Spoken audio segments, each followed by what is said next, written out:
on a des invités qui ont pris le pouvoir, à commencer par vous, Guillaume Gontard, donc sénateur de l'Isère et architecte, ancien maire d'une petite commune, Percy, en Isère, donc de 2008 à 2017, 170 habitants.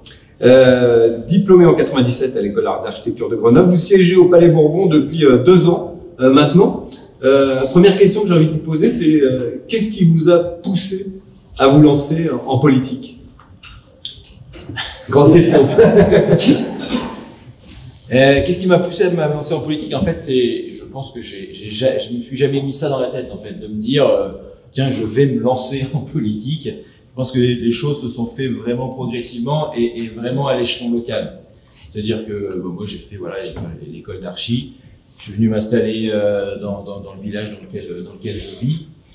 Je me suis occupé au niveau des associations, etc. Enfin, impliqué dans la vie du village.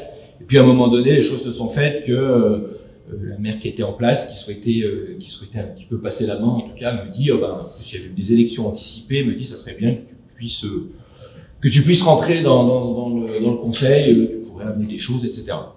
Je dirais que dans un premier temps, ma réaction a été plutôt un non assez catégorique en disant j'ai pas le temps, je vais m'occuper de l'eau, un petit peu du cimetière, et puis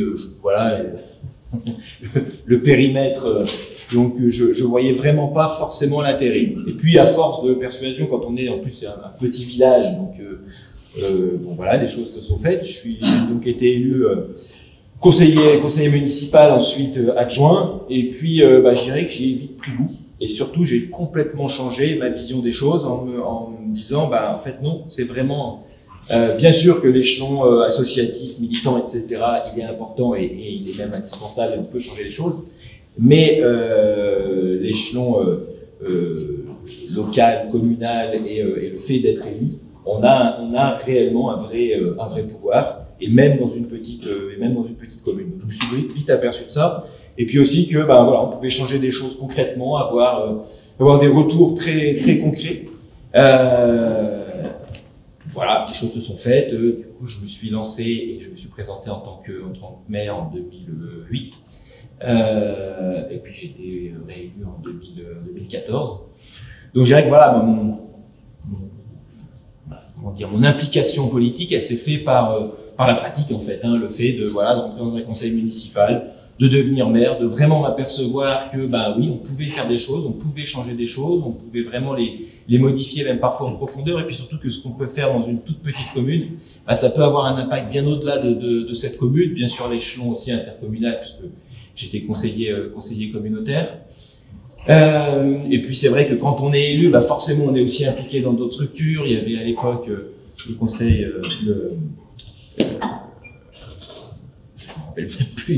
le contrat de développement durable de la région Rhône-Alpes, qui était en plus un outil qui me paraissait assez intéressant, qui en fait permettait d'avoir une vraie politique à l'échelon de territoire, d'apporter aussi de l'ingénierie auprès des communes. Donc j'avais été chef de projet sur ce secteur, sur le Sud-Isère. C'est un dispositif qui a été supprimé par la majorité actuelle, mais je pense qu'il y avait un vrai quelque chose de très très positif. En tout cas, ça m'a ouvert aussi au-delà de la simple commune, de voir sur une échelle de territoire, puisqu'il y avait aussi une partie de la métropole grenobloise, de voir ce qu'on pouvait faire et comment on pouvait agir en termes d'aménagement du territoire. Et puis je pense qu'après on prend le virus. Je me suis un petit peu impliqué un peu plus localement et politiquement. Il y a eu les départementales en 2015 à l'époque, donc avec une liste de rassemblements dans lequel je m'étais impliqué et je me suis présenté sur mon secteur. Bon, je n'ai pas été élu, mais en tout cas ça a été aussi un moment intéressant et important de réfléchir comme ça sur un programme politique. Et puis l'opportunité il y a 2 ans, maintenant 2 ans et demi, des sénatoriales de la même manière de réfléchir à une liste assez de rassemblements, un rassemblement gauche et écologiste, mais en tout cas de réfléchir à ça et puis de me dire allez, je me lance, je prends la tête de cette liste qui impliquait du coup un réel changement, parce qu'autant en tant que maire d'une petite commune, j'ai gardé mon activité et j'exerçais ma profession d'architecte, et que là, il y a eu cette décision de dire, c'est un choix à faire, à un moment de la vie qui n'était pas forcément évident, parce que c'est vrai que ben voilà, en termes de carrière et d'activité en architecture, ben voilà, de se dire ben là je vais mettre en suspens, je vais arrêter en tout cas pendant 6 ans. C'était pas forcément une décision facile, mais je me suis dit ben voilà, en tout cas c'est toute expérience, et puis la vie elle est faite de moments comme ça. Et donc c'est ce que ben voilà, ce qui fait que j'ai pu être élu et puis avoir une autre étape et une autre vision, je dirais, de l'action politique. On va reparler de la compatibilité entre architecte et politique. On continue notre petite présentation, j'ai envie de dire, avec vous, Pascal Estier, donc architecte également. Aujourd'hui, vous êtes conseiller municipal à la mairie des Ancises, une commune dans les Combrailles, c'est dans le Puy-de-Dôme, commune rurale de 1500 habitants. Et vous avez effectué 2 mandats de maire, 2 mandats en tant qu'adjoint. Vous vous êtes présenté à 2 reprises aux législatives, si je ne me trompe pas. 3, pardon, autant pour moi. C'est déjà une belle carrière politique, mais on a fait la route ensemble ce matin et vous me disiez que finalement, on est sur la fin de votre carrière politique. On peut dire ça? Oui, ben, l'histoire est un petit peu parallèle avec celle qui vient d'être évoquée. Moi, le choix, il s'est pas fait de manière spontanée. J'ai envie de dire, ça m'est un petit peu tombé dessus, très jeune. Mais par contre, j'aurais eu le temps de m'enlever des charges qui sont arrivées par la suite. Mais cette commune évoquée dans les Combrailles est une petite commune dans le monde rural, mais qui possède une industrie de tout premier ordre, qui embauchait à l'époque, donc en 1983, la première année où j'ai été élu, quasiment 2500 personnes. Au Berry-Duval. Au Berry-Duval, donc leader mondial de la production d'aciers spéciaux, avec un contexte local très marqué, un monde ouvrier très marqué, même si les Combrailles, c'est quand même un zone rurale. Et donc en 1983, j'ai commencé mes études en 78 à l'école d'archi de Clermont. C'est pas le fait d'être architecte peut-être, mais voilà, j'étais un jeune de la commune, entre guillemets, une des vedettes du club de rugby local. Tous les gens me connaissaient mon histoire, ce qu'on faisait dans la voiture, le fait de faire des études d'archi quand tous les garçons de la classe, donc allaient quasiment travailler à l'usine. C'était un peu marqueur. Et en étant fils d'ouvrier quand même, le marqueur restait socialement important dans la commune. Et donc la proposition m'est faite en 1983 de rentrer au conseil municipal sous cet aspect-là. Et sous l'aspect un petit peu, connaissant les opinions politiques très à gauche, ça rougira un petit peu le conseil municipal de l'époque. C'est aussi des démarches, on a évoqué dans la voiture ce matin, des démarches qui ne partent pas, même dans le milieu rural. L'influence des partis et des stratégies politiques est jamais absente. En 1983, je fais un mandat de 83 à 89 où on fait appel effectivement aux jeunes archis. Je suis diplômé en 86, donc pour tous les conseils faciles dans la commune, l'aménagement des écoles, la voirie, voilà, on a un conseiller jeune, volontaire. En fait, vous avez une vraie utilité dans une utilité légère encore. Hein. Le mandat d'après, bon, pour des raisons professionnelles, je me suis un petit peu éloigné sur d'autres secteurs du département pour faire de la construction bois. Et la poursuite s'est toujours fait dans ce sens-là. J'ai envie de dire avec un petit peu de fermeture par rapport à ce que j'aurais pu apporter au conseil, parce que les notables d'un conseil municipal sont pas très chauds à voir arriver des jeunes têtes. Hein, des fois. Donc ce mandat jusqu'à 95, donc de 89 à 95, je fais à peu près dans les mêmes considérations. En 95, je suis premier adjoint. Et là, donc sans les responsabilités de maire qui sont d'une autre taille, là j'ai vraiment participé très activement et organisé l'aménagement de la commune, avec concours d'architecture pour un programme d'aménagement de bourg, avec la volonté de faire ce concours, d'avoir le dialogue à mettre en place avec les architectes, avec une équipe retenue sur ses qualités de proximité. On avait organisé quand même un concours sérieux et retenu l'équipe qui a proposé de travailler donc sur l'ensemble du territoire communal et qui a présenté quasiment de mémoire 40 fiches d'action, d'opération. Et moi, je les ai menées après jusqu'en 2014, certainement pas les 40, mais une grosse bonne moitié, pour transformer quand même l'image de la commune. Bruno la connaît très bien, c'est une commune très linéaire, sans caractéristiques urbaines riches. Et voilà, il faut remettre un peu de... Puis avec, comme toutes les communes rurales, hein, on déserte le centre-bourg et on va habiter le pavillonnaire à la périphérie, donc réorganiser tout ça. Et ce mandat-là, de 95 à 2001, il a été pour moi très riche par l'apport que j'ai pu apporter au conseil municipal et à la commune de par mes connaissances et ma pratique. Et sur le fond politique, beaucoup, enfin pas éloigné, mais sans responsabilité par rapport au fonctionnement du conseil. En 2001, je suis élu maire et je pensais peut-être continuer à gérer une équipe avec cette solidarité, cette réflexion sur le développement de la commune. Et très vite, j'ai été confronté à des problèmes d'ordre sociaux principalement, avec l'industriel, donc une grève hyper importante, un plan social, la problématique de l'amiante, il y a 400 personnes aujourd'hui qui sont touchées par des plaques pleurales, la réhabilitation d'une décharge industrielle, donc des dialogues avec l'industriel local qui est en gros la toute puissance locale et à laquelle aucun politique n'osait s'affronter. Je me le suis coltiné donc le mandat de 2001 à 2008 pour arriver à résoudre le problème par exemple de la réhabilitation de la décharge industrielle, c'est la faire payer à l'industriel et non pas aux habitants de la commune. Donc c'est des combats quotidiens où là l'architecture, j'ai continué quand même de 2001 à 2008 à garder l'équipe solidaire et à réfléchir sur l'aménagement de la commune, mais avec, pour moi, une tâche bien plus politique. Et forcément, sur ces sujets-là, le monde politique extérieur vous interpelle très vite en disant ce type-là, il s'est quand même un peu opposé à l'industriel local, au grand industriel local. Peut-être que les amis politiques encartés, je ne suis pas encarté, se sont dit ce type, il peut être intéressant dans d'autres cercles politiques. Donc je me suis présenté aux législatives en 2007. En 2012, après, et en 2017 la dernière fois. Et le mandat suivant, donc de 2008 à 2014, là, donc ce mandat de 2001 à 2008, il a été vraiment bousculé, quoi, par ces interventions. Et votre activité d'architecte aussi. Et oui, moi j'ai ma collègue qui est associée avec moi. Pour travailler, je coupais la journée en deux.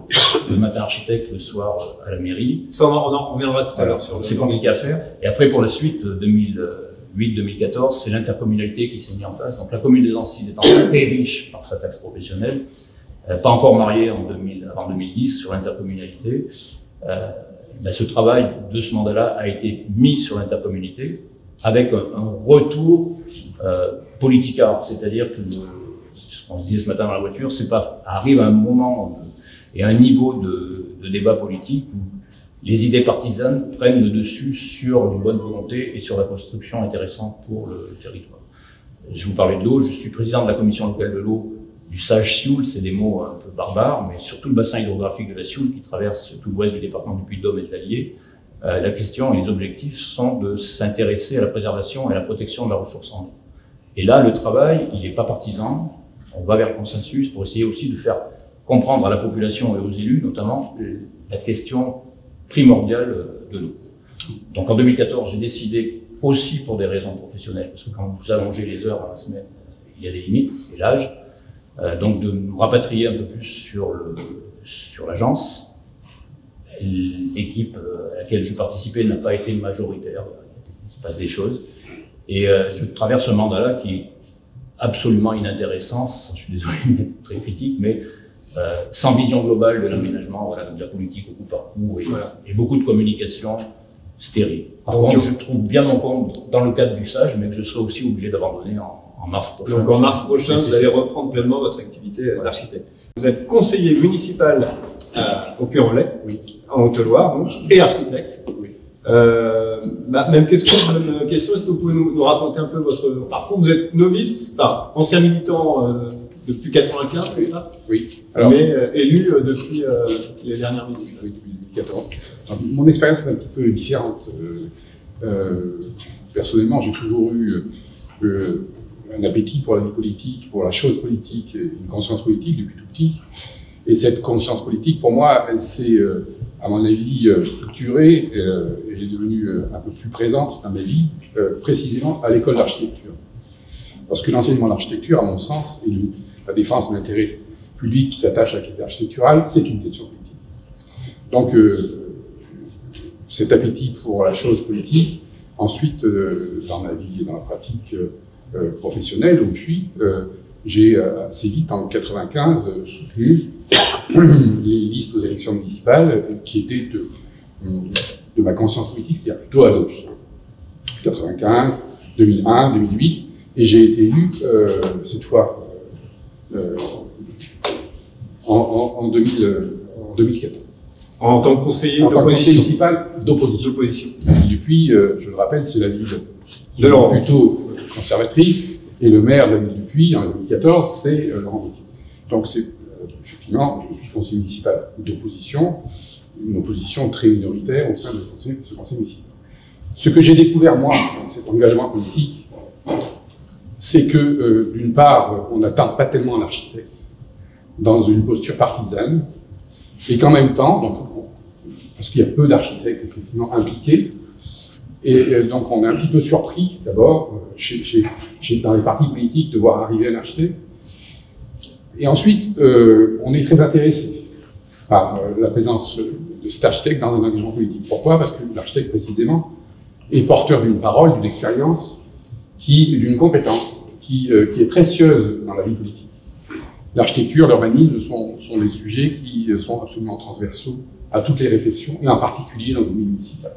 Et même au-delà de l'architecture et de l'urbanisme, l'architecte a toutes sortes de compétences, c'est un généraliste architecte, qui est, par exemple, qui a une connaissance des marchés publics. Bien sûr. Comment on rédige un règlement de consultation, y compris pour des produits alimentaires. L'architecte sait faire ça, il sait critériser.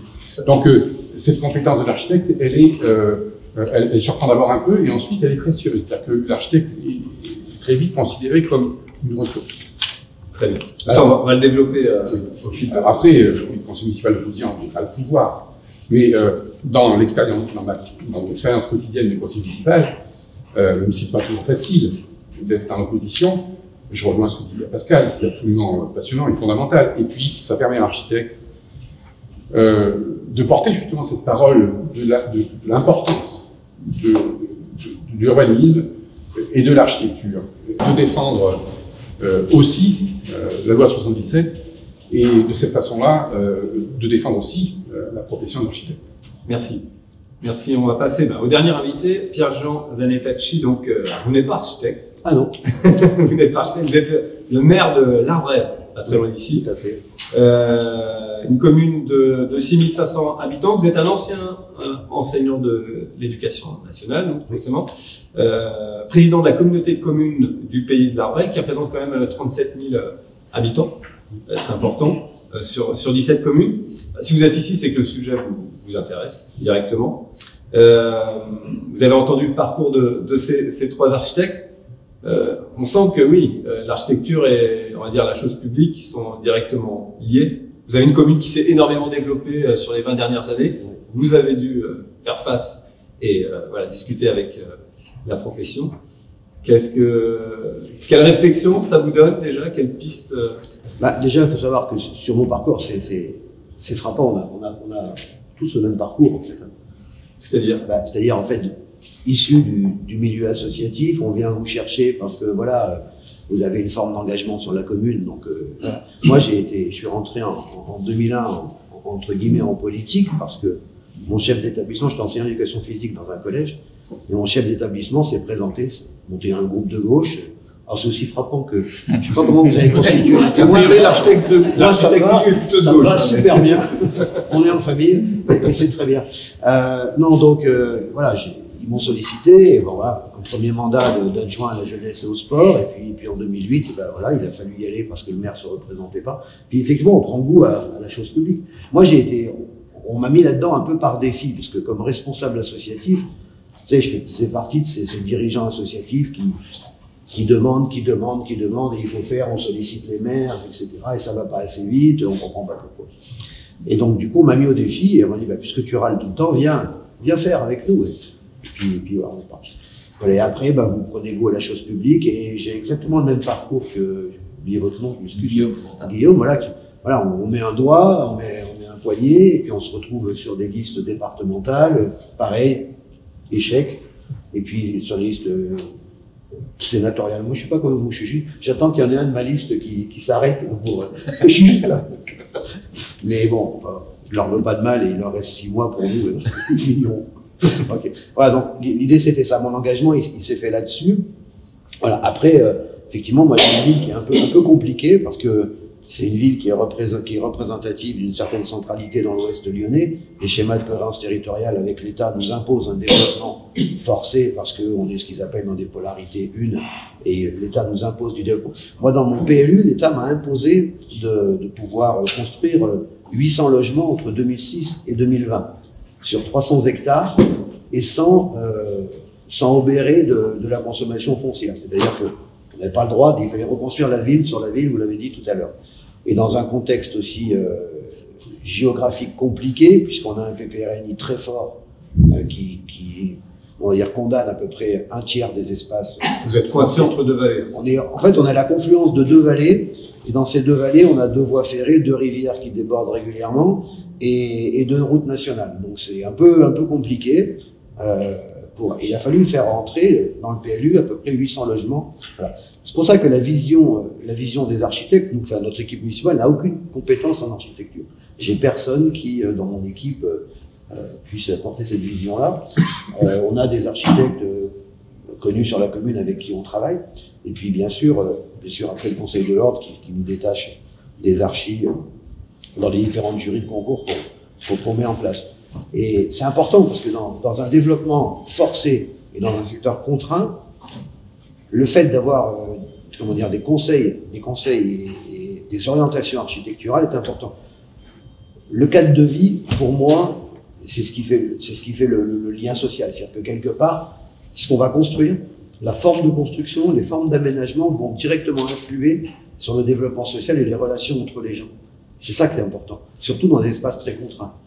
Et l'idée d'avoir des architectes qui nous aident et avec qui on peut partager certaines visions, alors des fois c'est un peu compliqué, mais c'est primordial pour une équipe municipale comme nous. Ok, ben, très bien. Bon, on a fait le retour d'expérience, on va dire. On va prolonger la discussion avec une nouvelle citation de l'ancien ministre de la Ville. Je ne vais pas encarter, je vous promets. Mais, alors, cette phrase, c'est « Les architectes n'ont pas le débat qu'ils méritent dans le rêve national ». Ce qui rejoint à notre propos, pourquoi s'investir dans la vie publique quand on est architecte. Guillaume, qu'est-ce que ça vous évoque quoi cette phrase? Vous pensez que l'architecte aujourd'hui doit s'investir dans la chose publique? Vous en êtes un bon exemple en tout cas. De toute façon, de manière générale, on doit tous s'investir dans la vie publique, mais après sur l'architecte, c'est sûr que de toute façon il y a un constat déjà. On parlait tout à l'heure de parité, c'est vrai qu'on n'est pas très fort, mais moi j'ai regardé, je crois que je suis le seul parlementaire architecte. J'ai une collègue sénatrice qui a son diplôme mais qui n'a jamais exercé. Mais voilà, si je fais la comparaison avec des médecins, ça doit représenter 40% du Sénat. Les professions les plus représentées sont donc les fonctionnaires, avocats, médecins, professeurs, agriculteurs. Voilà. Donc pas d'architecte député. Donc c'est vrai que c'est quelque chose de réel, et que je pense que si on prend aussi à l'échelon municipal, et même sans parler de maire, je veux dire dans les équipes municipales, c'est vrai que c'est pas une pratique habituelle en tout cas. Alors qui est liée, je pense, à plusieurs choses. Je pense que c'est vrai qu'on a quand même un métier de passion, dans lequel on s'investit et on s'investit pleinement. Qui prend mais c'est le cas des autres métiers également, on peut dire. Oui, c'est vrai. Oui, non, mais j'essaye de trouver les raisons qui peuvent faire que. Et donc c'est vrai que peut-être, il y a cette difficulté de passer de l'autre côté, en tout cas de s'investir dans la vie publique.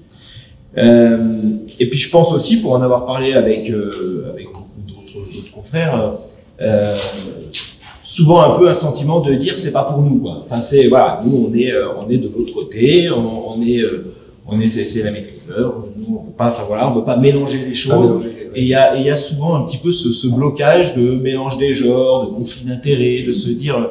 Et je pense que c'est des choses qu'on se met un petit peu directement comme ça sur les épaules.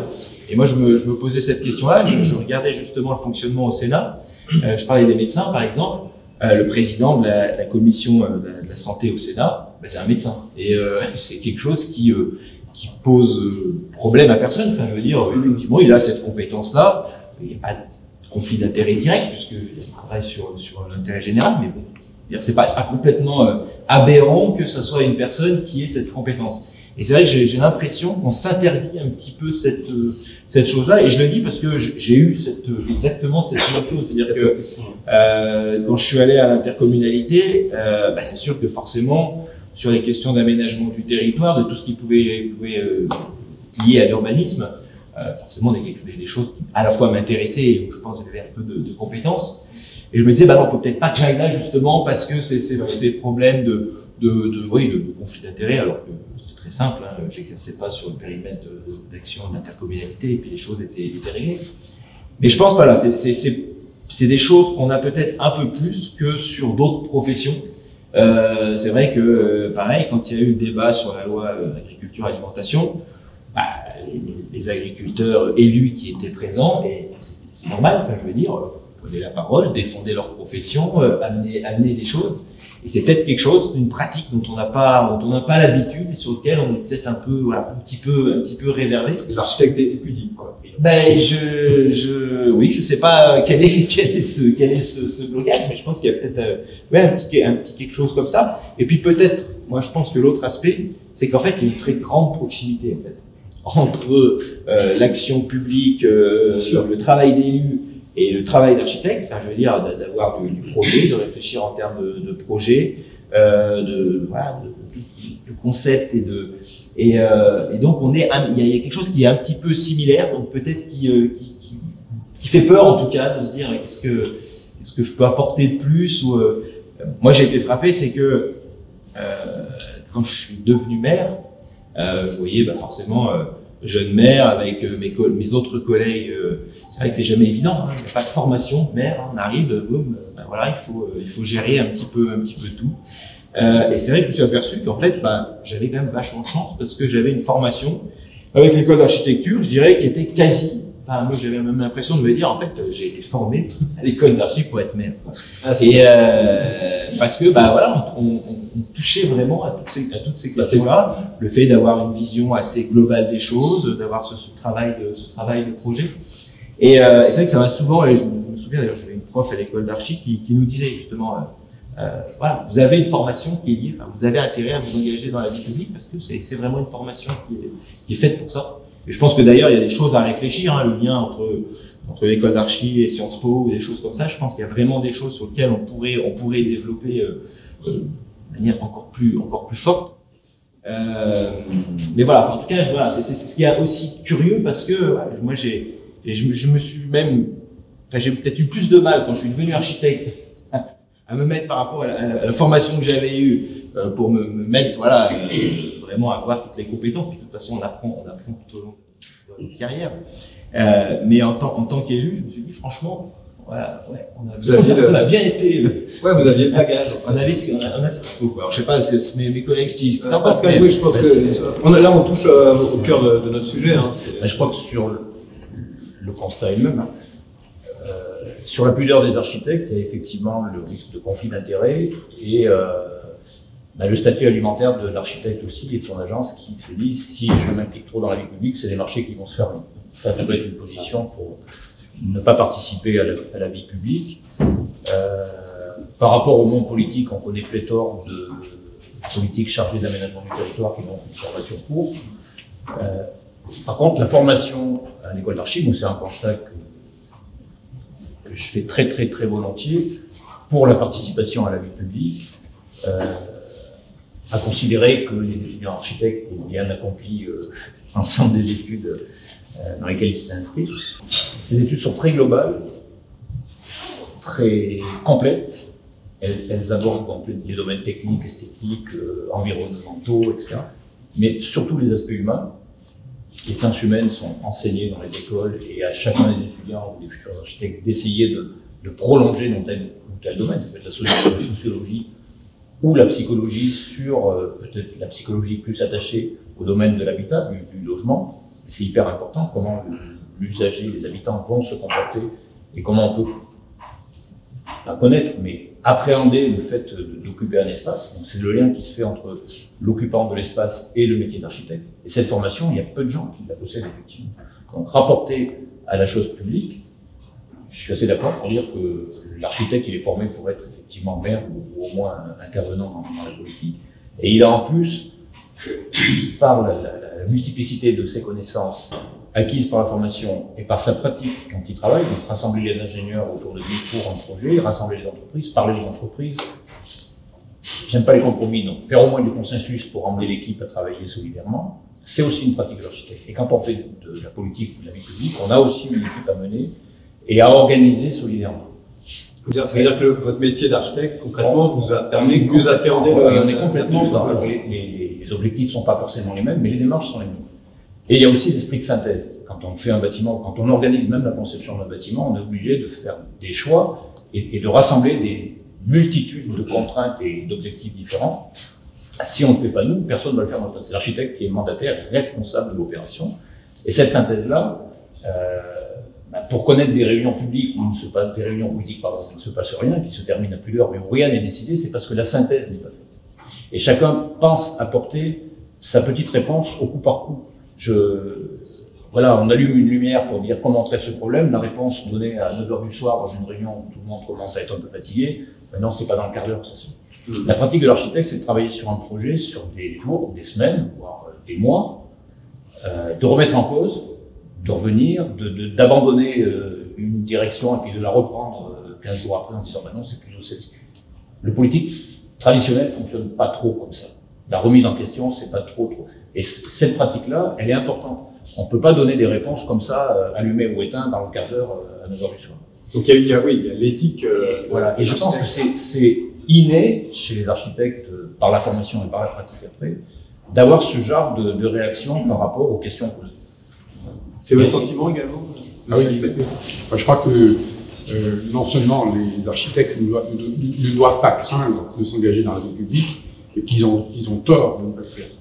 Ils ne doivent pas craindre de s'engager dans la vie publique parce qu'effectivement, ils ont la compétence nécessaire pour le faire, beaucoup plus que d'autres professions, et qu'ils ont beaucoup à apporter en tant que citoyens à la vie publique. Donc, il faut y aller. Et ils ont tort de ne pas le faire parce que le fait que leur voix ne soit pas entendue fait qu'à un moment donné, on débat dans des assemblées de choses qui les concernent directement. Ils sont spectateurs. Et pour croiser beaucoup d'architectes, ils se plaignent beaucoup des décisions qui sont prises. En même temps, ils n'étaient pas là pour parler de ce qui les concerne directement et pour défendre ce qu'ils veulent défendre. Donc, ne pas être dans la vie publique, c'est d'une part ne pas jouer son rôle de citoyen, mais c'est aussi ne pas être là où il faut pour défendre l'architecture. Donc ça, c'est un vrai problème. Alors pourquoi les architectes ne s'impliquent pas autant, ne s'impliquent pas plus dans la vie publique? Je me suis souvent posé la question. J'entends souvent les consoeurs et les confrères me dire « Ah oui, mais bon, nous exerçons un métier de commande, donc être dans la vie politique, c'est se faire beaucoup d'ennemis et forcément, c'est ne plus travailler pour la commande publique. » C'est pas vrai. Je pense que c'est parce que j'ai vécu personnellement. Et c'est parce que j'ai vécu dans une ville où je suis conseiller municipal d'opposition. Je veux dire, j'ai jamais eu le sentiment de faire l'objet d'un ostracisme particulier, particulièrement féroce, parce que j'étais architecte et impliqué dans la vie publique. À l'inverse, même conseiller municipal d'opposition, quand sur un sujet, sur un débat qui concerne par exemple la révision du PLU, qu'on soit de droite ou de gauche, la voix de l'architecte est écoutée. Hein. Une vie municipale en particulier, ce n'est pas seulement une vie politique dans une opposition frontale entre droite et gauche, c'est pas vrai. Hein. Dans un conseil municipal, 85% des délibérations, sinon plus, sont votées à l'unanimité. Hein. Donc on est bien dans un débat, comme le disait Pascal, qui est un débat de synthèse. L'architecte là-dessus, effectivement, sait faire la synthèse, regrouper des éléments qui paraissent opposés pour en faire quelque chose d'intéressant pour la vie municipale, en particulier pour la vie municipale. Voilà, donc la seule chose que je puisse dire aux architectes, c'est impliquez-vous. Engagez-vous. Engagez-vous, c'est le moment, on est en plein débat, en ce moment même. Le débat est intéressant parce qu'il y a des listes qui se constituent et ces listes aux élections municipales, eh ben, elles veulent toutes élaborer le meilleur programme qui soit, avec des choix politiques, en effet, sur la question environnementale, sur la question sociale. La voix de l'architecte dans ces débats, c'est à ce moment-là que l'architecte peut défendre la qualité architecturale. C'est là qu'il faut le faire. Comment ? Oui, c'est ça. Et Pierre-Jean Nettelchi, vous aurez un architecte pour les prochaines municipales, du coup, dans votre liste, ça vous donne des idées ou... Je sais pas, il est parti, Frédéric. Non, mais ça donne, en tout cas, les territoires ont besoin des architectes. Oui. Donc ça paraît presque logique, finalement. Je souscris à ce qui a été dit. Hein. C'est clair que quelque part, j'imagine bien que justement cette formation d'architecte qui prend en compte toutes les compétences dans le territoire, oui, peut avoir des liens directs avec une action municipale ou intercommunale.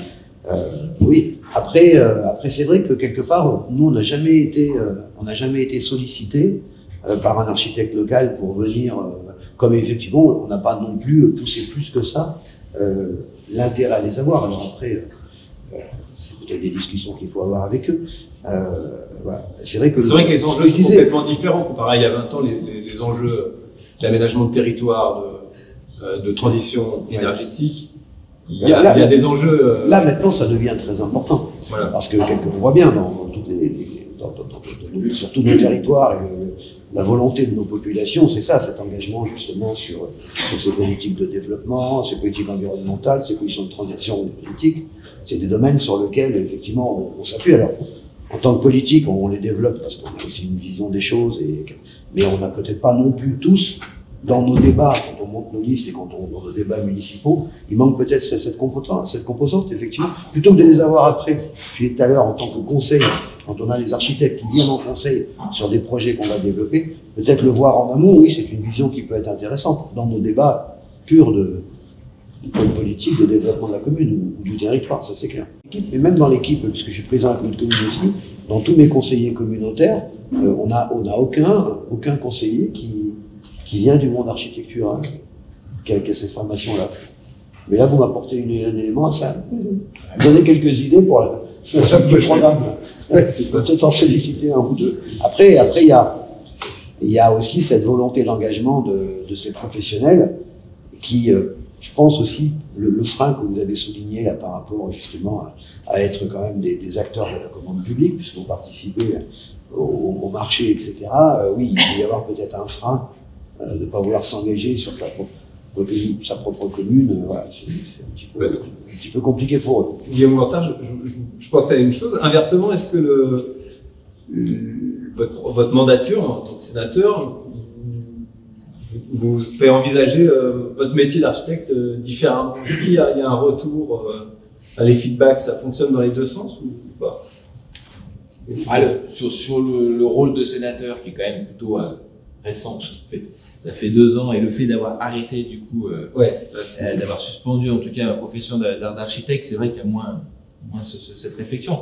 Par contre, c'est sûr que quand j'étais maire, la pratique d'élu, effectivement, m'a fait, je dirais même peut-être inconsciemment, changer ma manière d'être architecte aussi, parce que rien que le fait de voir comment ça se passe de l'autre côté, quand on a justement cette commande publique, les problématiques qu'on peut avoir autour, forcément d'avoir cette connaissance-là, c'est vrai que ça m'a appris aussi des choses. Et ça me fait penser d'ailleurs que je trouve qu'en fait, faire un mandat, que ce soit conseiller municipal, maire, adjoint, etc., pour moi c'est une vraie formation. On a appris des choses qui nous ont servi, parfois personnellement, qui nous ont enrichis, mais qui nous ont servi. Moi j'ai vraiment l'impression d'avoir eu une vraie formation pendant ma période de mandat. Et ça, je pense qu'en termes de statut de l'élu, c'est des choses à réfléchir. Qu'il y ait une vraie validation sur quelqu'un qui va donner une partie de son temps dans un conseil municipal, et qu'à l'issue des 6 années, que ça soit valorisé en termes de formation, parce qu'il y a un vrai acquis, je pense. Ça me paraît aussi important de dire, oui, c'est pas juste un moment comme ça. Il y a eu aussi quelque chose qui est intéressant aussi pour la profession. Ça, c'est des choses justement qui ont été réfléchies sur le texte engagement et proximité là, qui a été débattu récemment sur le statut de l'élu, mais de se dire, si on veut que l'implication des citoyens soit un peu plus forte et que on ait peut-être la possibilité de se dire, être élu, c'est peut-être un moment de la vie, c'est peut-être un mandat, c'est peut-être 2 mandats, c'est peut-être un mandat à un moment donné, et puis plus tard. Si on veut pouvoir faire ça, il faut aussi qu'il y ait quelque chose qui le permette. Et le fait, moi je pense, de valoriser ça en termes de formation, ça peut être intéressant. Et puis c'est sûr qu'il y a quand même une question, parce que, moi le doute que je peux avoir actuellement, c'est vrai que de dire, j'ai un mandat de 6 ans, j'ai aucune idée, de savoir si je souhaiterais me représenter au bout de 6 ans, ou si je serais réélu, puisqu'il y a cette question-là, si je souhaitais me représenter.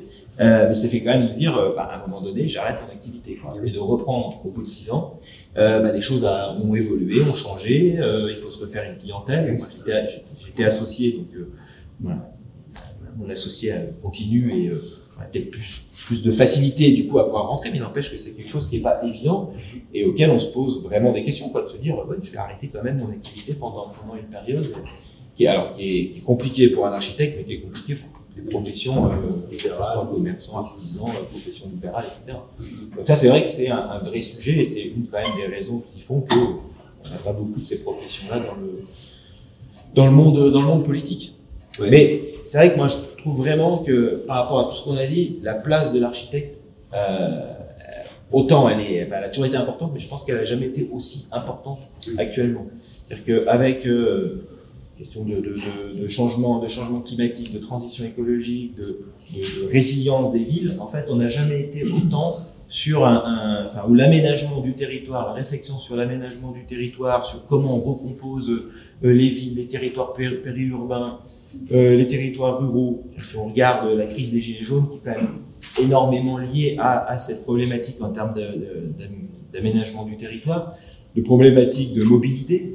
Moi, ce que je suis frappé, c'est quand on voit les différentes enquêtes qui peuvent être faites sur les priorités en fait des Français dans beaucoup de zones. La priorité numéro 1, c'est la mobilité. C'est pas d'avoir du travail ou c'est la mobilité, parce que la mobilité, ça permet d'avoir du travail, ça permet d'accéder à la santé, ça permet.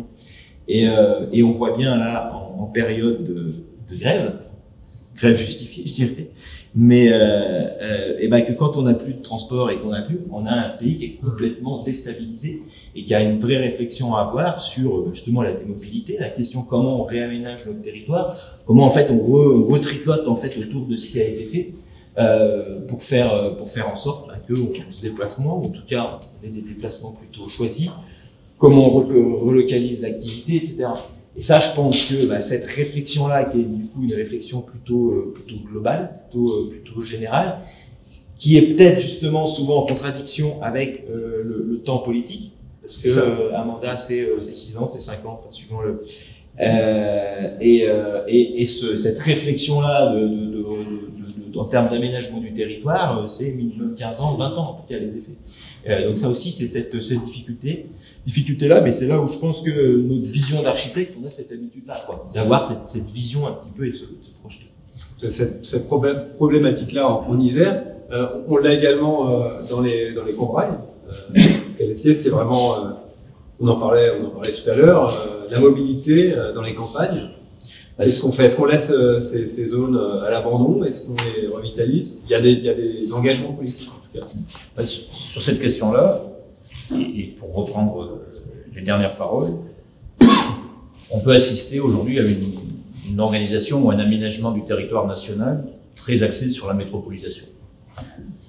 Décidé probablement par des gens qui sont probablement, certainement dans les cercles, il y a quelques professionnels, mais décidé, je ne veux pas faire le défenseur contre des technocrates ou des technocrates parisiens.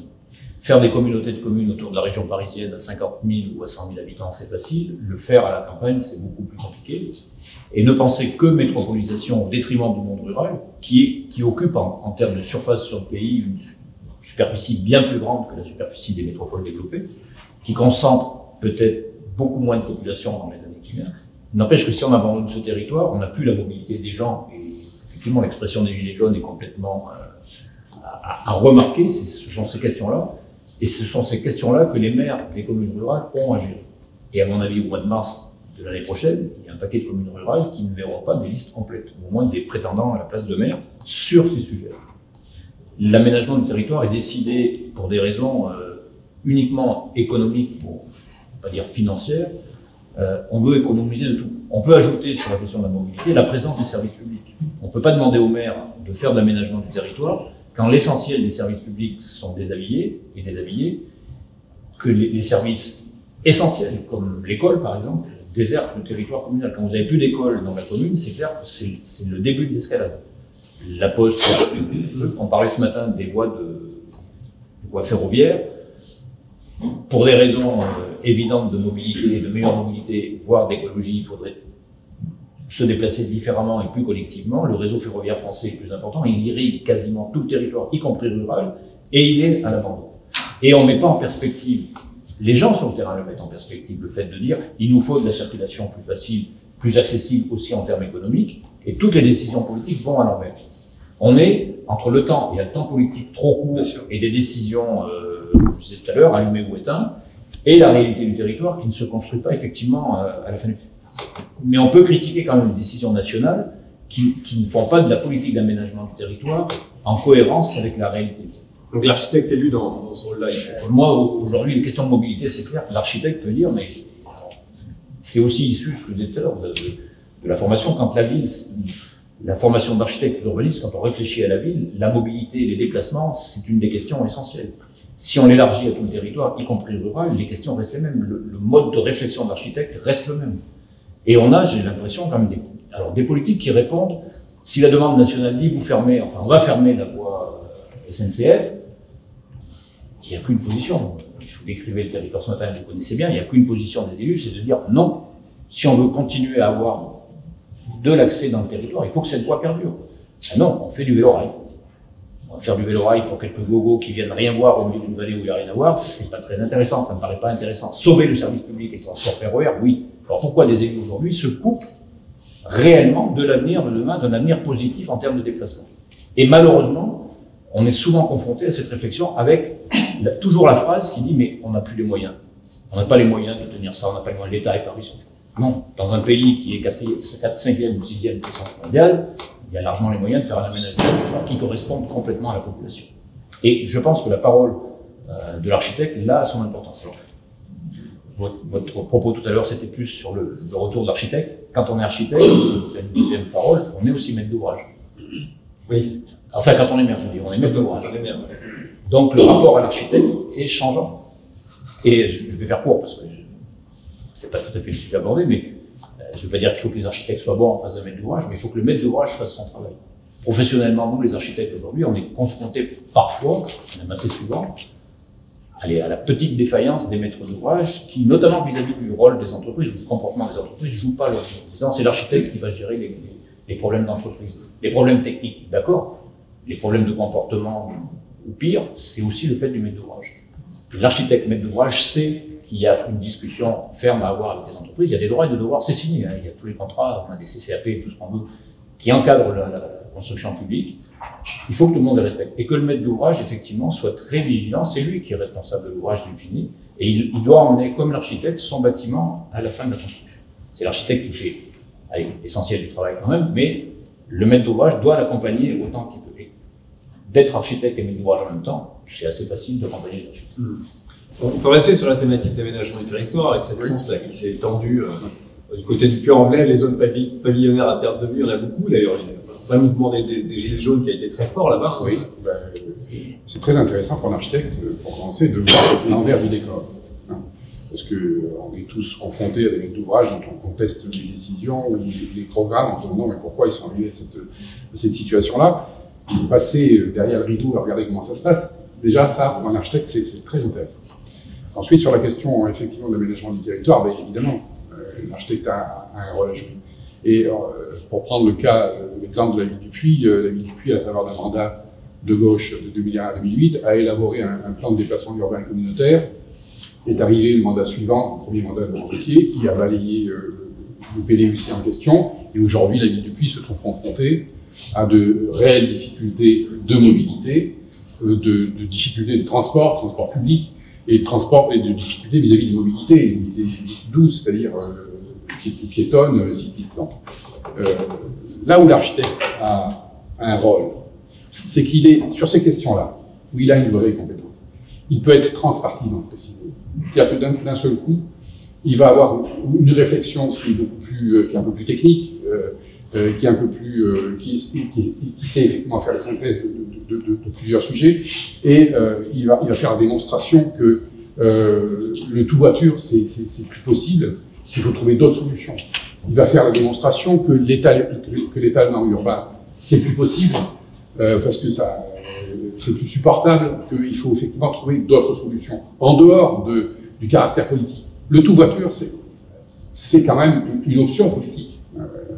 On voit bien que le choix qu'on a fait. Oui, mais en même temps, on voit bien que les réflexions de droite sont plus en faveur du déplacement individuel que quand on parle de transport en commun gratuit, c'est plutôt une option écologiste ou de gauche. Vous voyez, ce genre de choses. Mais en même temps, l'architecte, lui, dans cette réflexion, il peut être de droite, il peut être de gauche, mais il a cette vision de l'architecte qui permet de dépassionner le débat et de faire la démonstration que certaines solutions aujourd'hui sont inévitables, doivent être mises en œuvre. Comment, pourquoi, en respectant toutes les dimensions, aussi bien environnementales que sociales. Et dans l'aménagement du territoire, cette parole-là, que l'on soit de droite, de gauche, mais que l'on soit architecte, elle est effectivement précieuse. Et elle est malheureusement beaucoup trop absente. C'est bien le problème. Pierre-Jean Zanettacci, bon, vous avez une commune qui est un peu à l'étroit, on va dire, entre ces deux vallées. Vous avez peu eu ces problèmes d'étalement urbain, à zones commerciales à perte de vue. Mais ça reste une réalité à l'échelle de Lyon. On voit bien le grignotement de l'homme sur la nature. Ah bah, c'est clair que nous on est confrontés, on parlait tout à l'heure des relations avec la métropole, le phénomène de métropolisation. Nous on est confrontés directement à ça, puisqu'on est une commune, une communauté de communes qui touche la métropole. Hein. On est vraiment dans la couronne périurbaine. Et c'est vrai que nous on est confrontés à ça. Comment aménager notre territoire en respectant donc les préconisations voulues donc, par les décideurs de l'État, c'est-à-dire j'en parlais tout à l'heure, préserver l'espace foncier agricole. Vous savez que le département s'est engagé aussi, le département du Rhône, dans une procédure de protection des espaces naturels sensibles et agricoles. Donc les communes ont été amenées à bloquer certaines zones de leur territoire pour 30 ans. Comment confronter donc cette volonté de développement démographique qui nous est imposée un petit peu par l'État, en particulier sur l'Ambrelle? Comment répondre? Parce que le phénomène de métropolisation, c'est très beau, c'est-à-dire que on a en particulier la métropole de Lyon, on a ce développement économique, culturel, universitaire de cette métropole, ce réaménagement de la ville, parce que Lyon a fait beaucoup d'efforts pour en gros ramener la campagne dans la ville, mais paradoxalement, on voit quand même Lyon a perdu beaucoup d'habitants. Ils ont perdu, je sais plus, on avait les chiffres là, de mémoire, ça doit être quelque chose comme 150 000 habitants, je sais pas si en fait, les gens sortent de Lyon. Sortent de Lyon parce que d'abord l'accès à l'immobilier est très cher, l'accès au logement est très cher, donc ils se retournent maintenant sur nos campagnes. Donc ça implique, en fait, chez nous, à gérer cet apport de population. Ça implique, vous l'avez dit aussi, des problèmes de mobilité évidents. Vous avez la moitié de la population. Nous, on a 50 à 60% de notre population qui descend travailler tous les jours sur Lyon. Okay. Donc 3000 personnes qui quittent la commune. Voilà. Un territoire qui est desservi en fait par le nouvel autoroute A89 qui s'est ouvert. Et donc il a explosé aussi cette demande d'extension démographique. Alors c'est vrai qu'on en tire aussi quelques bénéfices économiques, un petit peu aussi. On voit aussi que notre développement économique se porte un peu mieux qu'avant, puisque les entreprises commencent à sortir de Lyon. On a le fameux tram-train de l'Ouest lyonnais qui permet de descendre sur Lyon régulièrement. Mais après, sur nos territoires, les mobilités n'existent plus. Il n'y a plus de mobilité. Le département du Rhône a supprimé pratiquement tous les modes de transport. On n'a plus de transport collectif. On n'a pas les moyens, nous, de le gérer pour l'instant à notre échelle. Donc la nouvelle loi mobilité va normalement nous obliger à intégrer le fameux Citral. Donc on devrait pouvoir peut-être bénéficier de choses comme ça. Donc voilà, le problème qu'on a nous à gérer, c'est ça, c'est ces mobilités sur le territoire, sur lequel on n'a pas vraiment de réponse et sur lequel la métropole est assez fermée. C'est-à-dire quand même que le jour j'ai participé à une conférence sur les villes forteresses, où quelque part la métropole est en train de se fermer, c'est-à-dire qu'elle se ferme aux habitants. On veut plus par exemple de voitures dans Lyon, très bien, pas de problème. Sauf que quelque part, toutes les mesures qui sont prises pour empêcher ces voitures de rentrer dans Lyon vont à l'encontre de nos intérêts à nous, c'est-à-dire que quelque part, du moment où la voiture reste, et vous le disiez tout à l'heure, le seul moyen privilégié, parce qu'on a fait le choix de cette politique-là il y a quelques années, voilà, le fait de pratiquement fermer par exemple le tunnel de Fourvière comme ça va l'être dans 6 mois avec les fils de covoiturage, etc. Le covoiturage, en fait, il est à organiser sur nos territoires à nous et pas sur le territoire de la métropole. Donc c'est toutes ces problématiques alors qu'on a à gérer. Et c'est là, effectivement, que peut-être que la vision du monde architectural est importante. C'est comment on peut développer nos territoires, répondre à cette demande-là dans un souci un peu cohérent d'aménagement. Ça, les élus locaux, enfin, comme moi en particulier, on l'a pas forcément. On essaye de répondre aux demandes, mais après l'anticipation peut-être sur les futures années, les 30 prochaines années, elle doit se faire effectivement avec le monde architectural. Ça, Ouais, c'est ça. Proposer d'autres visions d'aménagement. Voilà, aménagement du territoire, En développement durable. restant aussi dans ce que j'ai dit tout à l'heure, c'est-à-dire que quelque part, garder aussi cette vision que quelque part l'aménagement de nos communes, en termes architecturaux, en termes de va influer directement sur la qualité de vie et le lien social, les relations entre les gens sur nos territoires. Alors, on a compris, les enjeux, les problématiques, elles sont nombreuses aujourd'hui. Architecte élu en 2020, Guillaume, pour vous, ça veut dire quoi? Je trouve que c'est de toute façon vraiment une période passionnante qui peut parfois faire peur, hein, parce qu'on voit qu'on est à un carrefour où tout, enfin, on ne pourra plus fonctionner comme avant. Et donc, tout est à réinventer sur nos fonctionnements, sur nos habitudes. On le voit sur nos habitudes de déplacement, sur nos habitudes alimentaires, sur nos habitudes de produire et de consommer. Donc, en fait, on voit que tout ça va changer. Après, la question est de savoir de quelle manière on veut que ça change et où on fait aller la bascule, quoi. Et donc, ça, c'est clairement le rôle du politique, quoi, hein, enfin, d'avoir cette implication-là.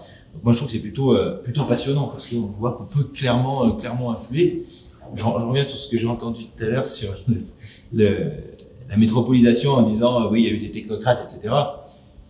Oui, en fait, toutes les décisions ont été votées et ont été prises par des politiques. Donc, en fait, les choix, ils sont faits. Ou alors, en tout cas, si on a laissé faire les technocrates, c'est que justement, il n'y avait pas eu cette implication et qu'on n'avait pas pris clairement les choses en main et que le politique a laissé faire. Donc, c'est justement à ça qu'il ne faut pas arriver. Et vraiment, moi, je trouve que c'est pour ça que cette implication de l'architecte, mais du citoyen en général, elle est hyper importante et vraiment à tous les niveaux, quoi. Je pense qu'il faut vraiment pas se dire, voilà, se dire que dans un conseil municipal, le fait de pouvoir rentrer dans un conseil municipal, ce qui a été dit tout à l'heure, on peut influer les choses, on peut changer la manière de voir les choses, et donc on a tous à la fois cette possibilité et cette responsabilité-là.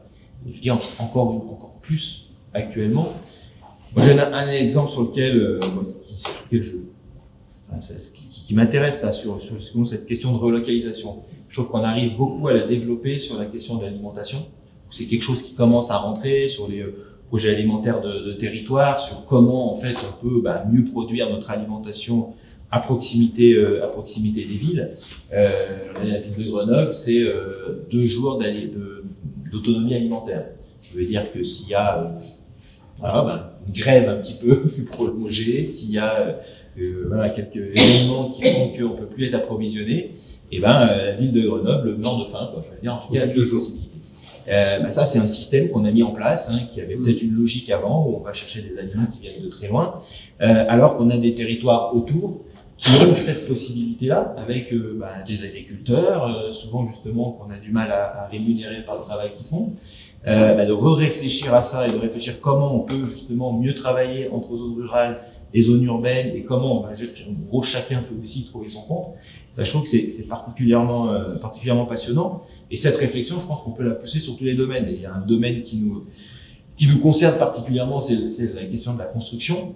C'est vrai que quand on voit les matériaux qui sont utilisés sur la construction, alors même si ça évolue, il y a quand même très peu de matériaux qui sont des matériaux locaux ou très locaux. Et on pourrait avoir vraiment poussé cette réflexion, comme il y a des projets alimentaires de territoire, il y a des projets de construction de territoire, en tout cas, de matériaux de territoire, parce que derrière, on a la filière bois. Moi, je suis en train de travailler sur l'Isère, sur la question de la filière chanvre, de la paille, enfin, en tout cas, en plus, ça va en lien avec la réglementation thermique avec les matériaux biosourcés. Donc, on a aussi toute cette question-là. Et encore une fois, là, la place de l'architecte, elle est hyper importante.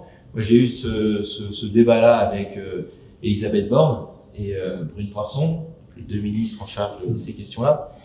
Ça m'a fait un petit peu peur sur leur niveau de connaissance de questions très simples, quoi, là-dessus. Et je pense, encore une fois, c'est parce que il y a très peu de contacts avec des architectes, avec des élus qui vont pouvoir amener ces choses-là très, très concrètes, quoi.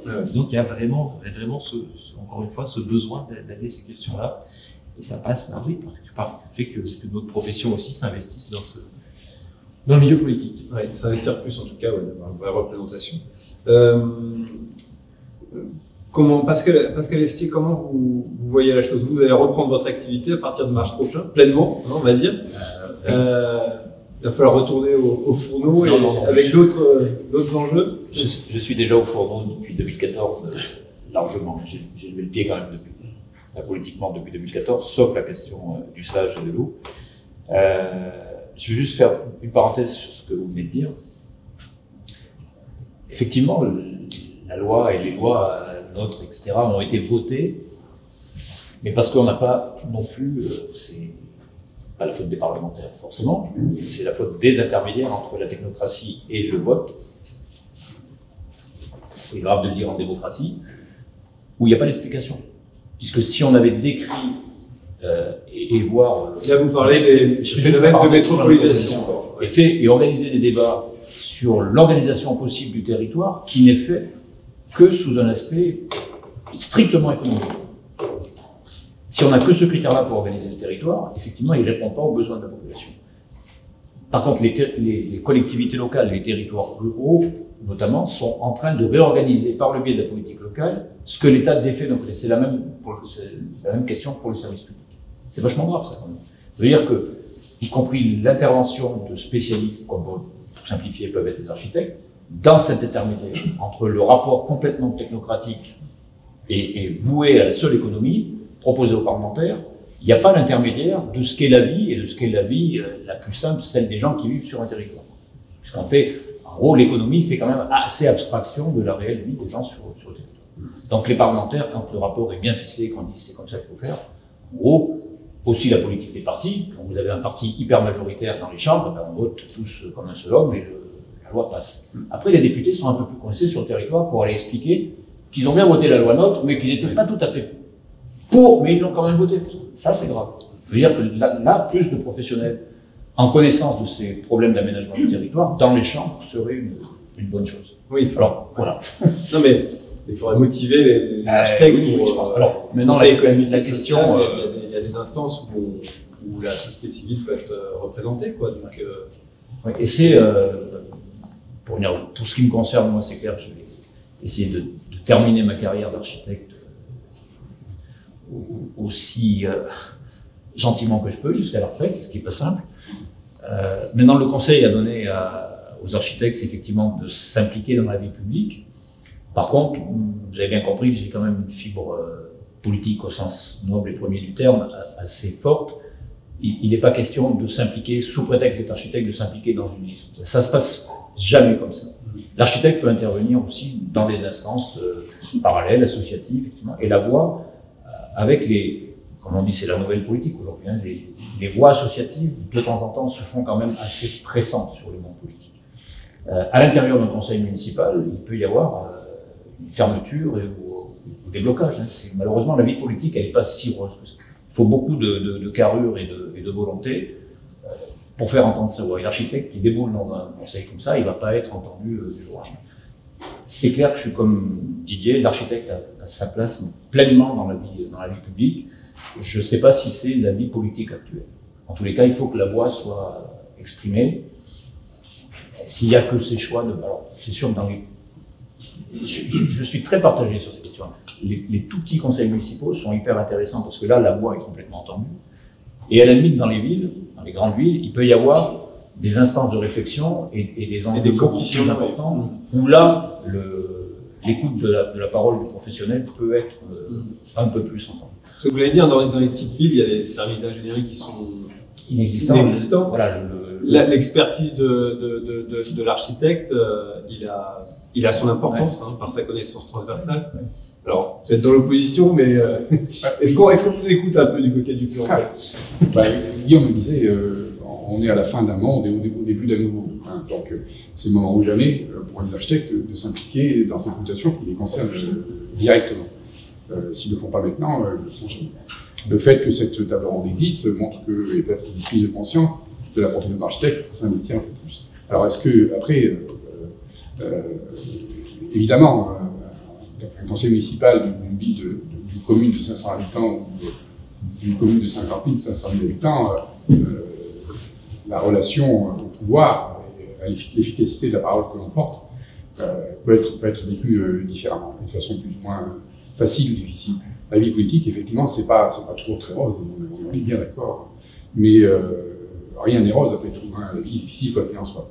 Donc il faut malgré tout s'impliquer et porter une parole dont on a besoin, parce qu'effectivement, si l'aménagement du territoire est quelquefois un peu technocratique, un peu hors sol, c'est peut-être précisément parce que la voix des gens qui vivent le territoire, en particulier par les architectes, cette voix-là n'a pas été suffisamment portée de façon très concrète.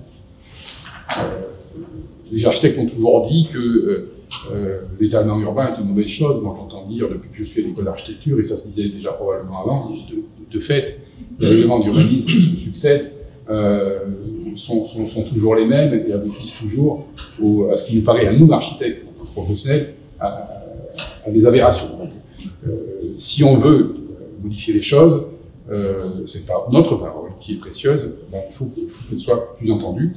Et je prétends que même conseiller municipal d'opposition, c'est ce que je disais tout à l'heure, la voix de l'architecte est effectivement transpartisane, parce que quand on commence à parler avec un petit peu d'enthousiasme d'architecture et d'urbanisme, on est écouté par des gens qui sont dans un conseil municipal, qui sont citoyens eux-mêmes avant d'être politiques, et quand cette parole est pertinente, effectivement, elle est prise au vol, en quelque sorte. Elle est réappropriée. Hein. Laurent Wauquiez, c'est quelqu'un qui sait très bien se réapproprier les idées qui passent, et ensuite s'en faire le champion. Mais tant mieux. Hein. Tant mieux si à un moment donné, on peut faire passer, parce qu'on est architecte, une idée simple, mais efficace, tant mieux. Et là-dessus, en quelque sorte, la profession d'architecte doit ce service à la population et à l'État et à la nation, tout simplement. Hein. Il y a une vraie responsabilité de la profession d'architecte à s'impliquer dans ce monde qui est le nôtre, qui est en mutation, à s'impliquer maintenant et fortement pour donner ce qu'elle a à donner dans cette mutation de société. Pierre-Jean Zanetachi, c'est votre sentiment aussi? On est entre deux mondes, entre deux zones?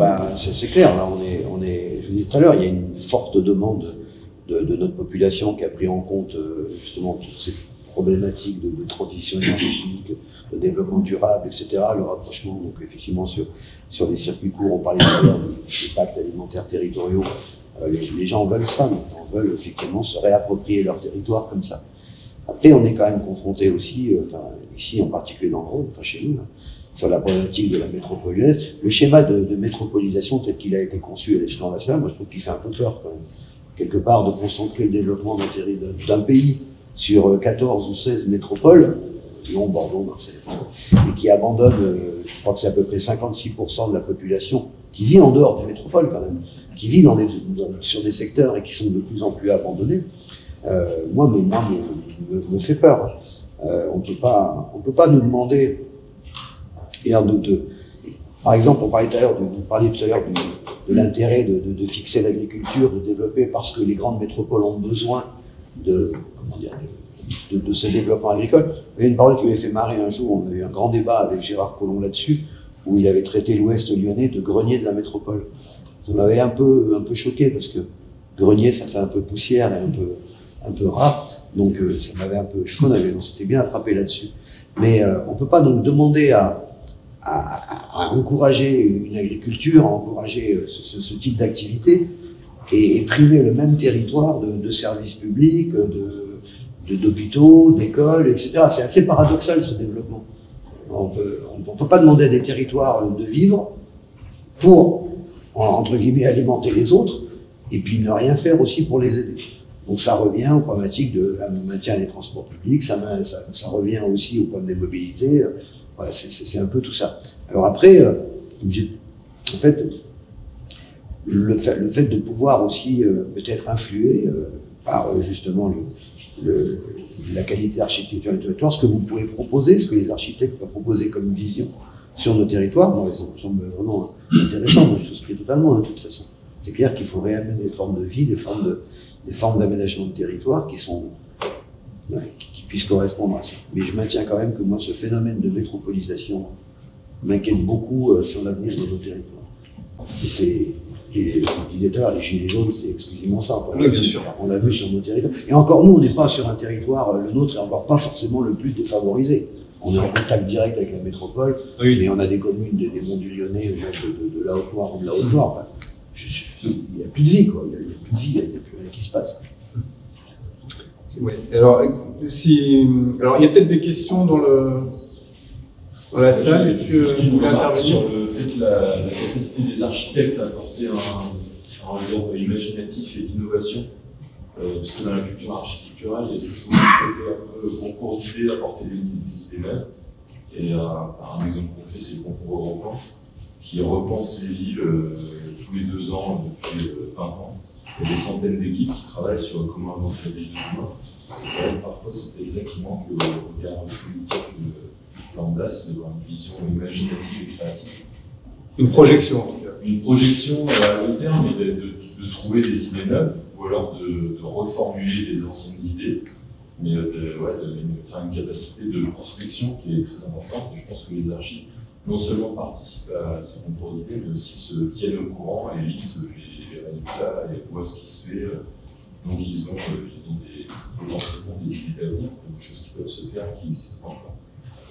Donc c'est l'imagination au pouvoir, Guillaume, ça vous parle? Bah, c'est sûr que c'est une des qualités de l'architecte et de ce qu'on peut demander, justement, c'est cette possibilité d'imaginer et à moyen et long terme. Et aussi, je pense, peut-être, ce qui manque souvent peut-être au monde politique, c'est de pas s'arrêter au contraire. Souvent un peu, comment dire, quasi, enfin voilà, une seule ligne, une seule parole, parce qu'on peut pas faire autrement pour des questions financières, pour des questions, etc.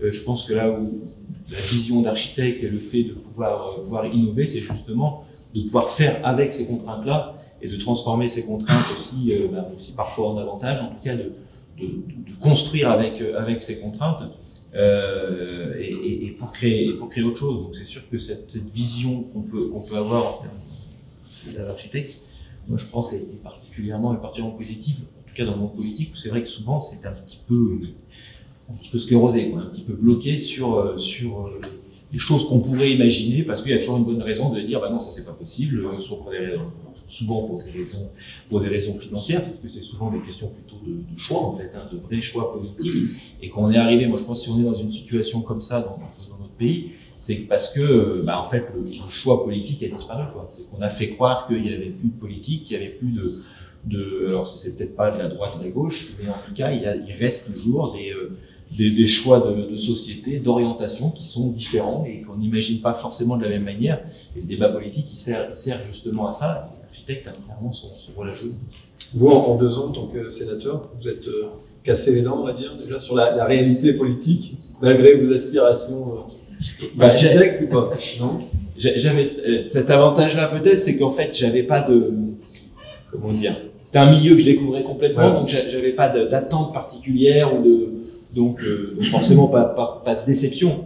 Après, je peux dire qu'en 2 ans et demi, des moments de découragement, il y en a un certain nombre, ou de se dire à quoi on sert, voilà, est-ce que vraiment, moi en plus je suis rattaché à un groupe, on va dire ultra minoritaire, donc en plus au Sénat, du coup, on a une voix quand même assez homogène, voilà, à droite, et du coup, c'est vrai que voilà, je veux dire, le rôle justement de la minorité, c'est de la même manière que sur un conseil municipal, mais par contre, de se dire aussi, heureusement, enfin, je veux dire, du coup, on amène une voix qui est pas forcément bonne, si elle est, mais en tout cas, c'est une voix différente, une autre manière de penser les choses, et qui, globalement, c'est ce que je me dis, c'est qu'en tout cas, ça pousse justement à se poser aussi d'autres questions et de pas aller toujours sur la même ligne.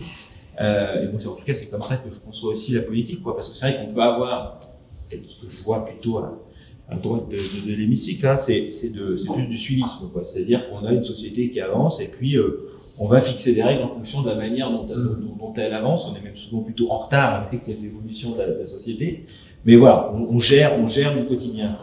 Et puis il y a peut-être une autre façon de voir, c'est justement sur du plus long terme et de comment on peut modifier ces choses-là, qui sont encore plus fortes sur la période qu'on vit actuellement.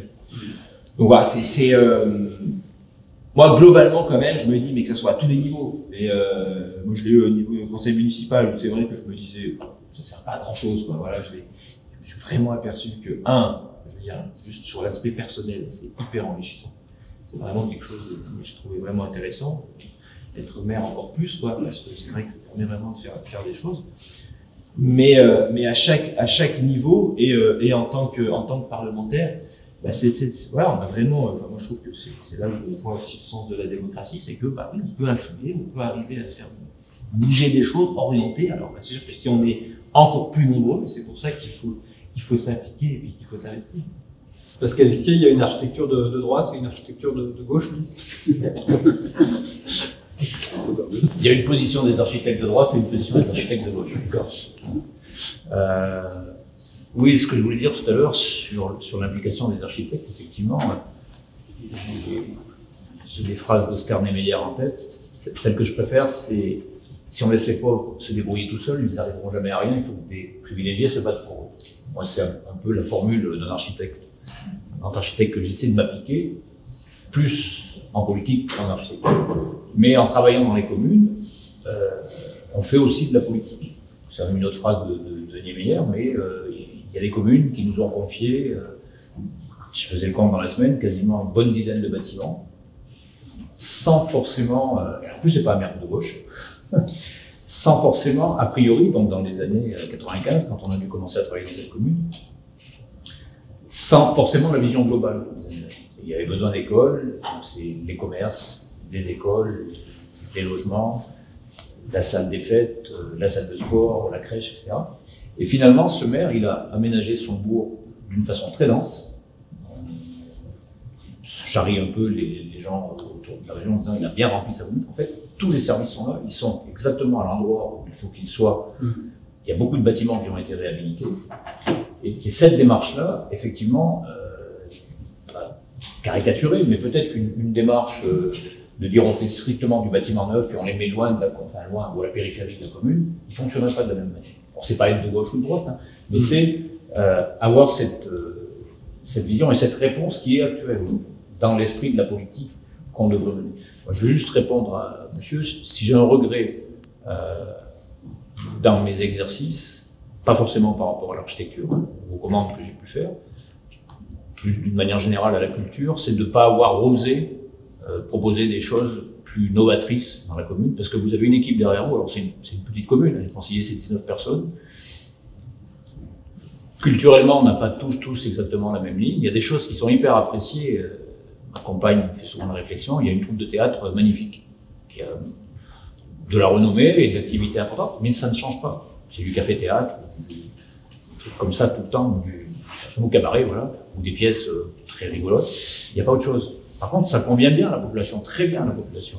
Et emmener quelque chose de nouveau, c'est très délicat. Parce qu'il faut que l'équipe emmène la chose nouvelle. Et moi, je me fais le reproche de ne pas avoir, dans ces 2 mandats exécutés, poussé la roue. Alors, dans d'autres domaines, je l'ai poussé un peu. Puis c'est vrai que les inquiétudes avec l'industriel local m'ont quand même chagriner beaucoup. Mais j'ai ce regret-là de ne pas avoir poussé la roue plus loin, notamment sur le domaine culturel. Et il y a tout, il y a un cinéma, donc il y aurait eu de quoi organiser un festival un peu particulier. Et là, c'est les barrières des politiques, des autres politiques qui disent oui, mais le gaucho aux Ancises, il va nous faire un festival du monde ouvrier, on n'a pas envie de ça. Ah. En plus, c'était l'ancien cinéma paternaliste de l'industriel local, donc vous imaginez bien qu'on ne va pas le peindre en rouge. Et ça, je le regrette, de ne pas être allé au plus loin, parce que le maire, il est toujours locomotive. Et il y a une phrase que j'ai écoutée il y a longtemps à la con, qu'il ne faut pas que la locomotive soit trop loin des wagons. C'est un petit peu ça. Il faut que l'équipe soit très, très, très soudée. Et donc, il y a des choses que vous hésitez des fois à mettre, vous la proposez, et puis si, pas trop, bon, on la proposera peut-être dans quelques mois. Et puis il faut respecter l'avis de tout un conseil municipal, il faut emmener l'équipe pendant 6 ans. Faut pas, si elle se disloque, c'est catastrophique. Donc il faut essayer d'être dans le projet commun, mais j'ai ce petit regret au fond de moi-même de ne pas être allé aussi loin dans certains cas. Je sais qu'on a Claude Berthier dans le public qui est architecte à Montbrison. Et vous êtes également adjoint au maire en charge de l'urbanisme. Donc j'imagine que ça vous parle, tout ce que vous venez d'entendre. Qu'est-ce que vous en retirez? Je ne vais pas vous demander de faire une synthèse, mais... Oui, une synthèse rapidement. Donc, je vais vous présenter. Donc, moi, je suis sorti en 77 de Strasbourg, je vais être celliste. Je me suis installé, j'ai eu la chance de pouvoir réaliser mon diplôme à Montbrison. C'est quelque chose d'assez intéressant pour démarrer sa carrière. Donc, j'ai toujours été engagé dans des associations et j'ai eu des responsabilités relativement importantes puisque bon, le fait d'être architecte me posait un petit peu un devoir social d'action au sein de la société et j'ai été vice-président de la Chambre de commerce à Saint-Étienne, puis vice-président de la Chambre régionale de commerce également, pour lesquels donc, notre expertise d'architecte a été quand même intéressante et j'ai pu faire preuve d'un certain nombre de positions, puisqu'on trouve quand même dans le cadre du patrimoine donc, des chambres de commerce un certain nombre de bâtiments, voire des chambres des zones d'activité, comme on a par exemple sur la chambre de commerce de Villefranche-sur-Saône, qui gère 700 hectares quand même de locaux industriels, de zones industrielles. Alors vous, concrètement, dans votre quotidien, votre fonction d'architecte a un vrai lien avec votre... Je suis salarié de mon ex-entreprise, puisque j'ai décédé il y a 2 ans dans mon entreprise. Et par ailleurs, donc, depuis 2014, j'assure les fonctions de la délégation donc, de l'urbanisme et surtout du PLUI sur le territoire de Montbrison. Montbrison, c'est une commune de 17 000 habitants. Et nous faisons chaque année pour à peu près 6,5 millions d'investissements dans les travaux, ce qui est quand même relativement important. Depuis presque 6 ans, on a investi plus de 40 millions Et puis par ailleurs, donc, on a un gros chantier qui est l'établissement du PLUI au sein de la communauté d'agglomération en forêt, qui représente 87 communes et 120 000 habitants. Et harmoniser un document d'urbanisme entre des communes qui ont 50 habitants et une commune qui a 17 000 habitants, je peux vous dire que c'est pas très simple. Et il faut essayer de bien connaître donc tout le territoire pour pouvoir apprécier donc les enjeux qui vont être faits. Il faut savoir quand même que le PLUI, c'est quand même un document, le PLUI est un document fondamental. Parce que nous, en tant qu'archi, on crée des projets en fonction du PLUI. Et ça, chaque mot est important dans ce qu'on va faire. Par exemple, on a notamment développé sur mon initiative, bien analyser ce qu'on appelle les OAP. C'est-à-dire les OAP, c'est une structure d'urbanisme qui concerne un certain quartier, une certaine zone, et où on a effectivement, les élus ont beaucoup plus de liberté pour pouvoir faire des choix d'aménagement, des choses comme ça. Hier, j'étais donc avec l'ABF, on a vu également donc, des choses où on a des nouveaux systèmes qui permettent de nous exclure complètement du PLUI ou du PLU pour pouvoir faire dans les secteurs protégés des projets qui soient, je dirais presque, sans respecter effectivement donc, les réglementations qu'on a dans les règles d'urbanisme. À tous ces niveaux-là, en tant qu'architecte, on a une certaine expertise, puisqu'on l'a vécu donc, de l'autre côté de la barrière, et c'est ça qui est passionnant, parce que on arrive à mettre un petit peu notre grain de sel donc, et notre réflexion et notre expertise donc, dans ces textes qui vont régir donc, concrètement donc, la pratique de notre profession. Par ailleurs, on a dans tout un tas de domaines, on fait du social, on règle exactement ce qu'on appelle l'unicité sociale. Nous sommes, effectivement, comme ça a été dit tout à l'heure, par Pascal, on est à la fois maître d'ouvrage, programmiste, etc. en tant qu'élu. Et donc, on fait l'avenir de notre société. Et à ce titre-là, nous sommes relativement bien placés pour pouvoir apporter toute notre expertise dans tous ces domaines-là. Les secteurs de mixité sociale sont des équilibres qu'on va trouver au niveau d'une commune. C'est là où on a du logement HLM et du logement non HLM. Et à ce titre-là, donc, il faut pouvoir équilibrer sur le quartier, sur les problèmes sociaux qui nous entraînent de le quartier, voir les équipements qu'on va faire, à quel endroit on va pouvoir implanter une crèche, parce qu'effectivement, il y a chose. J'ai écouté que sur la Vralle, vous aviez un apport de population qui était relativement important, et qu'à ce titre-là, il y a des quartiers qui vont se développer. Il y a des évolutions aussi. On s'aperçoit par exemple que les centres-villes, c'est des choses qu'on gère en tant qu'élu, et indirectement en tant qu'architecte, on le gère également. Les vieillissements de la population dans les centres-villes nécessitent des aménagements autres. Le problème, donc, Guillaume parlait des mobilités, le problème de savoir, on a passé tout notre centre-ville à 30 km/h, parce que faire des pistes cyclables partout au centre-ville, c'est une hérésie, et qu'à ce titre-là, on prône, donc, puisque la loi le permet, de limiter à 30 km/h donc les circulations en centre-ville pour pouvoir faire cohabiter le piéton, l'automobile et également le vélo. Voilà, c'est vraiment un enjeu, moi, au bout de 5 ans et demi, je trouve que c'est une très belle aventure qu'on a et qui nous fait voir une autre côté donc, de notre profession et tout l'acquis professionnel est quand même très très utile. J'ai compris votre enthousiasme, c'est une vraie publicité pour les architectes qui veulent s'engager. Comment? Il faut que les archis s'engagent, etc. Alors, on a juste un petit mot. Nous, on a l'avantage 17 000 habitants, donc on a des structures, notamment des services techniques, qui sont quand même suffisamment étoffés. J'ai fait entrer donc, des archives donc, dans les services techniques, c'est quand même un point important, et parce qu'ils ont aussi une vision. Et quand on discute entre archives, avec la PF hier ou avec l'archive qui est au service technique, on a le même discours, on se comprend de la même façon. Donc il y a une communication qui s'opère qui n'est pas plus facilitée. Voilà. Oui, il y a un langage, en tout cas, à maîtriser et à partager, à faire connaître. Oui. Bah, on le disait, l'architecte est imaginatif, et il a une forme d'imagination qui est un peu particulière, c'est une imagination qui est très transgressive et qui ne s'arrête pas au règlement d'un PLU, par exemple. Les architectes passent leur vie à essayer de contourner le texte de la zone UA ou UB qui les embarrasse. Donc, et cette imagination-là, au pouvoir, elle est intéressante, effectivement, parce que dans un débat politique, elle fait progresser les choses. Elle permet d'un seul coup de faire tomber des barrières et de s'apercevoir que derrière un règlement un petit peu stérile et austère, on peut trouver d'autres solutions. Et effectivement, l'imagination, c'est quelque chose d'important et que cette démarche intellectuelle, elle est à mon sens très spécifique de l'architecture. Quelquefois, elle dérange parce qu'effectivement, c'est confortable de s'arrêter à un règlement et de se dire, bah, tout ça c'est circoncis, on peut surtout pas en sortir. Mais si, il y a toujours une solution pour trouver autre chose. Et dans la formation de l'architecte, dans la démarche intellectuelle de l'architecte, cette façon de transgresser les règlements est toujours intéressante. Et c'est ce qui fait avancer une collectivité. C'est, à un moment donné, savoir franchir ce qui paraissait infranchissable. Dans un monde qui change, qui est effectivement sous la contrainte, qui est indépendante d'ailleurs de la politique, dans un monde qui change, avoir des gens qui sont capables, l'architecte s'adapte toujours. Il s'adapte quelle que soit la contrainte, il est toujours en train de chercher une solution la meilleure possible, la solution auquel personne n'avait pensé.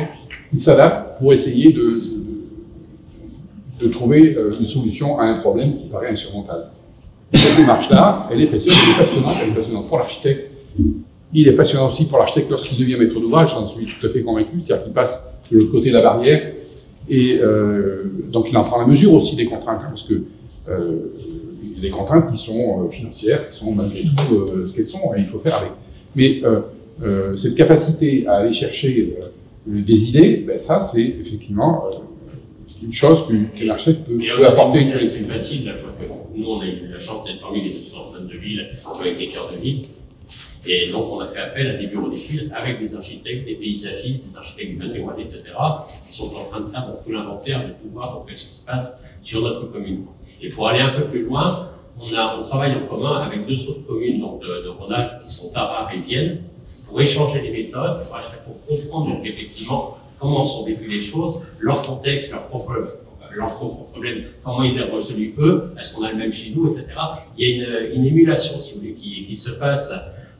Et ça, c'est le fait même des élus qui décident de travailler comme ça. Là, il n'y a pas de loi, il y a une volonté politique de dire on s'ouvre et ça permet justement d'avoir des idées nouvelles, de faire appel à des projets, des choses comme ça qui sont plus intéressants. Alors si je vous écoute, donc l'architecte, il est un peu rebelle, il est un peu transgressif, il est indépendant. C'est ce qui pourrait expliquer aussi le déficit d'architectes dans les conseils municipaux, communautaires. Peut-être, effectivement. Il y a un trait de caractère qui se dégage. Oui, il est très individualiste aussi. Voilà, je vais pas dire. Il a tort de l'être. L'architecte, il mène son projet, et puis ensuite, il passe à un autre. Peut-être que l'ordre des architectes existe, et peut-être que l'ordre des architectes n'a pas suffisamment stimulé ses membres pour qu'ils s'intéressent un peu plus à la vie politique. Je pense qu'il y a une vraie démarche collective à avoir aussi. C'est pas seulement une démarche individuelle de s'engager, c'est aussi la démarche d'une profession à s'engager. Hein. Oui, c'est-à-dire dans les écoles d'architecture. Ça commence dans les écoles d'architecture, mais ça se poursuit ensuite dans la vie professionnelle, dans la formation continue des architectes. Ça se poursuit aussi dans les instances ordinales, de façon à ce qu'on fasse une vraie promotion de l'engagement de l'architecte dans la vie publique. Ça me paraît très important. Peut-être aussi, le fait qu'il n'y ait pas d'engagement, moi, je me dis aussi, c'est peut-être aussi parce que entre le fait d'être aiguillonneur d'idées, d'apporter, bon, il y a des expériences qui ont été intéressantes. Moi, chez nous, on a Le Corbusier sur Éveux, là, sur le couvent de la Tourette, les expériences qu'il a pu monter, par exemple, à Marseille, avec sa fameuse maison, vous savez, la maison du Fada, il l'appelle. avec ces genres de mixité, et puis dans le bâtiment, vous avez toute la ville, en fait. Ou par exemple, l'expérience qui avait été menée à un moment donné, je ne sais plus si ça existe encore. Moi, quand j'étais enseignant, avec le collège du Tonkin, enfin, le réaménagement du quartier du Tonkin à Villeurbanne, avec ce collège ouvert dans la ville, etc. C'était des expériences qui étaient poussées aussi. Il y avait une volonté des élus, peut-être, mais il y avait aussi la volonté forte des architectes de montrer qu'on peut tenter des expériences. Alors après, bon, on pose l'expérience. Mais après, il faut la faire vivre, il faut la gérer après dans le temps et au quotidien par rapport à le développement d'une ville. C'est peut-être ça qui fait peut-être aussi peur un peu entre le yak à faucon, quoi. Donc, on pose des idées, après peut-être les gérer derrière et les assumer, c'est peut-être un peu difficile quand même. Alors c'est peut-être là où, mais par contre, ce rôle d'aiguillonneur des élus par justement les archives et les aménagements, c'est intéressant. Mais peut-être, moi je reste persuadé quand même que quelque part, l'engagement total au bout du bout, il y a peut-être ce frein-là aussi, c'est-à-dire que je pose des idées, etc. Et puis après, il faut que je les gère, il faut que je les assume. Ça, c'est difficile. Oui. Et oui, parce que ça, on passe du côté élu et on... J'avais une question justement par rapport à ça, c'est aujourd'hui, je suis confronté à une équipe qui fait des objectifs en fonction de ses moyens. Qu'est-ce que vous faites? Vous pouvez nous dire? Alors moi je suis architecte, je suis bien implanté dans la vie associative locale. Et, sur quelle commune? Sur Nières, qui est coincé de la métropole et qui appartient à une CCMP, et à la fois des extrémités dans les deux sens, d'un département et à la fois d'une métropole, et en même temps un territoire qui est très convié pour des nouvelles ZAE, etc.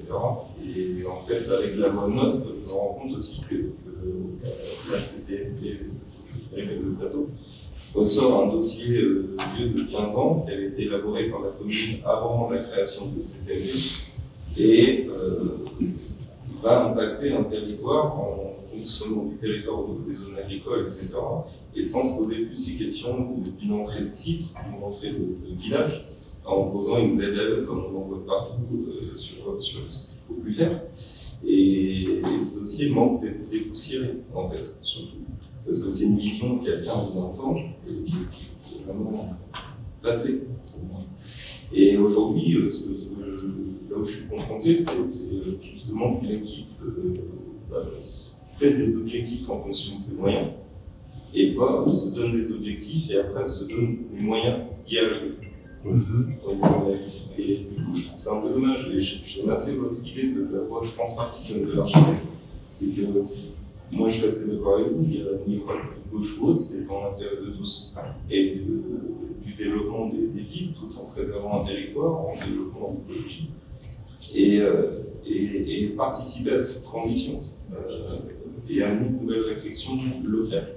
Mais aujourd'hui, je ne sais pas trop par quel bout il prend. Par quel bout il prend?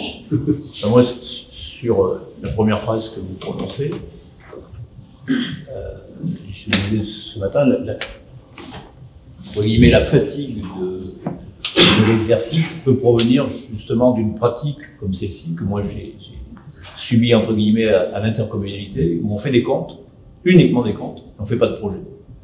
C'est-à-dire qu'en gros,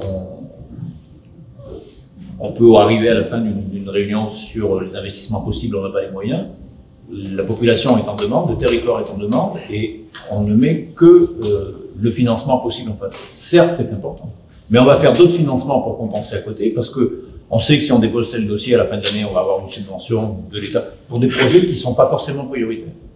Faire de la politique, à mon avis, à mon sens et ma conviction, c'est faire des projets. C'est pour ça que ça va bien avec le métier d'architecte. La question du financement, c'est clair, vous ne faites pas le double ou le triple ou 10 fois plus que ce que vous pouvez payer. Mais si vous n'organisez pas le territoire avec des vrais projets et qui ont un sens avec le territoire, ça ne sert à rien de mettre des lignes de financement. Il y a une pratique, effectivement,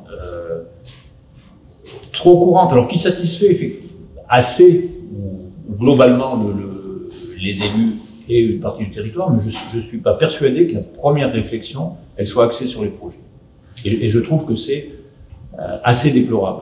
Moi, j'ai été confronté à quand vous avez en plus un territoire intercommunal, c'est-à-dire les pressions des groupes différents dans une interco, eh bien, le projet il va être fait à tel endroit, c'est pas forcément, alors même s'il y a les moyens de le faire, la décision de le faire à tel ou tel endroit, c'est pas la plus pertinente. Et ça, c'est assez grave. quand vous évoquez l'aménagement de zones qui sont dépassées depuis 15 ans, il faut se poser la question aujourd'hui. Moi, j'ai vu les mêmes réflexions. On fait une zone industrielle ou d'activité à tout prix, et on la fait sur une zone humide, en tête de bassin versant, et on vient y installer une usine de produits de traitement dangereux. Il y a quand même mieux, de la part des élus, que ce genre de situation pour dire cette zone, on a merdé il y a 10 ans ou 15 ans, et aujourd'hui, il faut à tout prix qu'on mette quelque chose. Toute la population est vent debout. Donc là, le projet ne précède pas l'action. Et c'est pour ça que les architectes, effectivement, ont largement arrivé tous à la même conclusion au moins, c'est que l'architecte peut avoir cette vision de dire le projet est plus important et c'est plutôt comme ça ou comme ça qu'il faut le faire ou à tel ou tel endroit. Après, je trouve qu'on n'est pas très individualiste parce que tous les jours on travaille quand même beaucoup en équipe et on est à l'écoute des autres dans une équipe et à chaque fois on est dans une remise en question. Et je trouve que c'est ça qui fait la force, je pense aussi, de la présence d'un architecte dans une équipe municipale. Après, je ne sais pas si c'est forcément en tant qu'adjoint, est-ce que c'est en tant que conseiller, est-ce que c'est ça j'ai du mal à... Peu importe l'échelon, et on peut être utile et efficace, que l'on soit dans la majorité, dans l'opposition d'ailleurs, hein, parce que les assemblées municipales, départementales, intercommunautaires, il ne faut pas désespérer de la vie politique, hein, non plus. C'est ça qu'il faut. Surtout pas. C'est-à-dire que il y a des gens intelligents quand même dans la politique qui réfléchissent et qui sont pleins de bonne volonté et même d'abnégation. Donc il y a moyen de faire entendre la parole du bon sens et de la raison architecturale. Ça, j'en suis tout à fait convaincu, à condition que les architectes veuillent bien participer au débat. Voilà. Ces réflexions sur l'implantation d'une zone d'activité, qui, à part l'architecte, saura dire cette zone d'activité, il faut peut-être la faire, mais pas à cet endroit-là, parce qu'effectivement, c'est un site naturel sensible, parce qu'il y a des contraintes topologiques, géographiques, climatiques, qui font qu'il ne faut pas la mettre là. Qui, à part l'architecte, saura le dire? S'il n'est pas là pour le dire, cette zone d'activité, elle va se mettre là. Voilà. Et puis un jour, on s'apercevra que ça pose toutes sortes de problèmes, de pollution, d'inondation, etc. Il faut quand même faire confiance aussi au bon sens des élus locaux. Oui. Et surtout s'ils sont architectes. Surtout s'ils sont architectes. Mettre une usine nucléaire sur une zone humide. Ah non, mais voilà, je fais une caricature. Oui, mais on l'a mis en zone inondable. Non, mais je ne peux pas vous raconter la vie locale, mais cette décision, elle participe justement d'une opposition. C'est pas possible. Ah oui, d'accord. Si je vous raconte c'est autre chose. Ah oui, ça c'est autre chose. Moi, j'étais le maire de l'usine ou la zone industrielle, enfin de la commune ou la zone industrielle de Vessuire. Elle existait aux Ancises, et à tout prix, les politiques locaux, uniquement pour dire on n'est pas tout à fait de la même couleur que le maire des Ancises, on va en faire une. C'est vrai que c'est grave. Voilà. Et aujourd'hui, elle a été compensée, donc il a fallu chercher des terrains pour compenser la zone humide ailleurs. L'industriel ne va pas se mettre là, et il va falloir payer l'avocat de l'industriel pour un dommage intérêt. Donc c'est pas très bien pensé politiquement. Est-ce que vous ne pensez pas que le métier d'architecte, il s'est politisé quelque part ces dernières années? On voit souvent des mots rendre la ville plus sobre, plus douce, plus heureuse. Il y a quand même il y a la dimension Quand vous êtes architecte aujourd'hui, de récupérer aujourd'hui forcément. La contrainte environnementale fait qu'on récupère les éléments de langage de la profession d'architecte. Ça serait mieux si les architectes portaient eux-mêmes cette parole. Parce qu'effectivement, la récupération, elle est beaucoup plus dans la forme que sur le fond. On voit bien, là, on va le voir dans les élections municipales. C'est-à-dire qu'aujourd'hui, quel que soit le bord politique, tout le monde est écologiste, tout le monde se préoccupe de l'aménagement du territoire, etc. Tout le monde. Mais avec des éléments de langage. Pas forcément avec des projets très élaborés sur ce sujet. Non mais enfin, notre métier, il est politique, parce que je veux dire, toute la journée, on fait des choix, on arbitre entre telle ou telle orientation, donc de toute façon, on est au cœur, voilà, c'est une activité de toute façon politique. C'est pour ça que je pense qu'on se trouve d'autant mieux quand on y est, enfin, je veux dire, quand on peut exercer cette activité politique. Après, sur ce qui était dit sur la place et peut-être le fait d'être dans un conseil, d'être maire, ou je dirais, moi, peu importe. Après, il y a peut-être la question de l'intercommunalité, où du coup j'étais l'opposition dans l'intercommunalité. Moi, ce que quand même je me suis rendu compte et ce qu'on peut voir, là on va avoir des élections municipales, je ne sais pas s'il y a beaucoup d'endroits où la question de l'intercommunalité 1 va être discutée. Est-ce qu'on va avoir on va voter en fonction des projets intercommunaux? Je pense que non. Enfin, je veux dire, on va voter chacun sur nos communes, sur des équipes municipales, mais la question du projet de territoire sera rarement, voire très rarement posée. Et donc la problématique, elle est là, quoi. C'est-à-dire qu'au niveau de l'intercommunalité, très souvent, on va gérer du quotidien, on va gérer, faire de la gestion et jamais avoir cette orientation en termes de projet à long terme, de savoir où on veut aller. Et c'est peut-être là justement la question la place de l'architecte. Moi, c'est ce que j'essayais à chaque fois dans l'intercommunalité, c'est de dire, voilà, qu'est-ce qu'on veut faire, quoi, où on veut aller, quelle orientation on veut faire prendre à notre collectivité, de remettre ça à chaque fois. Enfin, je veux dire, chaque décision ou chaque axe qui était pris, de dire, voilà, c'est pourquoi faire, enfin, quelle est l'orientation. Le fait d'avoir poussé, par exemple, à faire aussi à l'époque un agenda 21 et donc d'avoir une échéance sur X années et de se dire, voilà, on sait qu'on fera pas tout de suite, mais par contre, on sait vers où on veut se tourner, on sait qu'on veut amorcer une transition. Bah, ça, c'est un rôle et ça peut être réellement le rôle d'un élu minoritaire qui va être l'aiguillon et qui va à chaque fois remettre en question, en tout cas, ce qui est les choix qui peuvent être faits. Il y a quelque chose qui agace les architectes, je vais le lire. Je me disais dans la voiture ce matin, je fais d'abord l'introduction. Au lendemain de la première crise du pétrole, tout était dit. Ce qu'on disait ce matin, en matière d'écologie et des propos qu'on tient aujourd'hui, ils étaient d'actualité il y a 40 ans. Et les architectes, notamment, c'était la tendance. Enfin, moi, je me souviens Didier, à l'école, on avait une orientation quasi principale, pour ceux qui le souhaitaient, sur l'habitat climatique, l'architecture douce, etc. La construction bois, enfin tout ce dont on nous rabat les oreilles aujourd'hui. Ça existait. Il y a 40 ans, on avait déjà ces propos, et les propos étaient tenus. Ouais. Et en fait, pendant 40 ans, cette parole-là, si je simplifie en disant d'architecte, elle n'a jamais été entendue. Ouais. D'architecte ou d'écologiste, elle n'a jamais été entendue. On a fait des adaptations, et il y a une parole qui a été entendue, et je le dis dans cette école particulière, c'est celle des ingénieurs, qui n'a pas du tout la même valeur pour les élus que la parole de l'architecte. L'ingénieur, c'est le sachant, celui qu'il faut croire. L'architecte, c'est celui qui rêve un peu. Donc on a fait pour l'adaptation climatique des règles RT 2005, RT 2012, bientôt l'État de mieux. On répond et on construit, on nous force aujourd'hui à construire avec des locomotives sur les combles ou les toits des maisons, des bâtiments. Moi, ça me chagrine beaucoup. Alors que la réponse, c'est clair, il faut avoir une architecture adaptée au climat, bioclimatique, qui ne répond pas simplement par la technologie de machines qu'on va acheter à l'autre bout de l'Asie et qu'il faut entretenir avec des coûts de maintenance phénoménaux. La parole de l'ingénieur, elle a été entendue pendant ces 40 ans. Et elle est encore, à mon avis, primordiale. Et je pense qu'il y a de la part des gens qui ont à dialoguer, on croit l'ingénieur, on croit l'architecte. Voilà. Et la médiatisation, on disait ce matin, la starisation des architectes, on ne parle que de l'architecte qui rêve, qui effectivement fait des projets à l'autre bout du monde que personne dans la salle ne fait. Donc la réalité du métier n'est pas pratiquée, mais par contre, l'image est déformée. Et la parole est aussi forcément un peu déformée ou au moins repoussée. Et enfin, c'est ma position, mais la toute-puissance de l'ingénierie ne répond pas forcément au bien vivre. Et oui, voilà, au moins pour ce qui concerne le climat. Ou alors, on fait comme cet été au Qatar, on climatise les stades.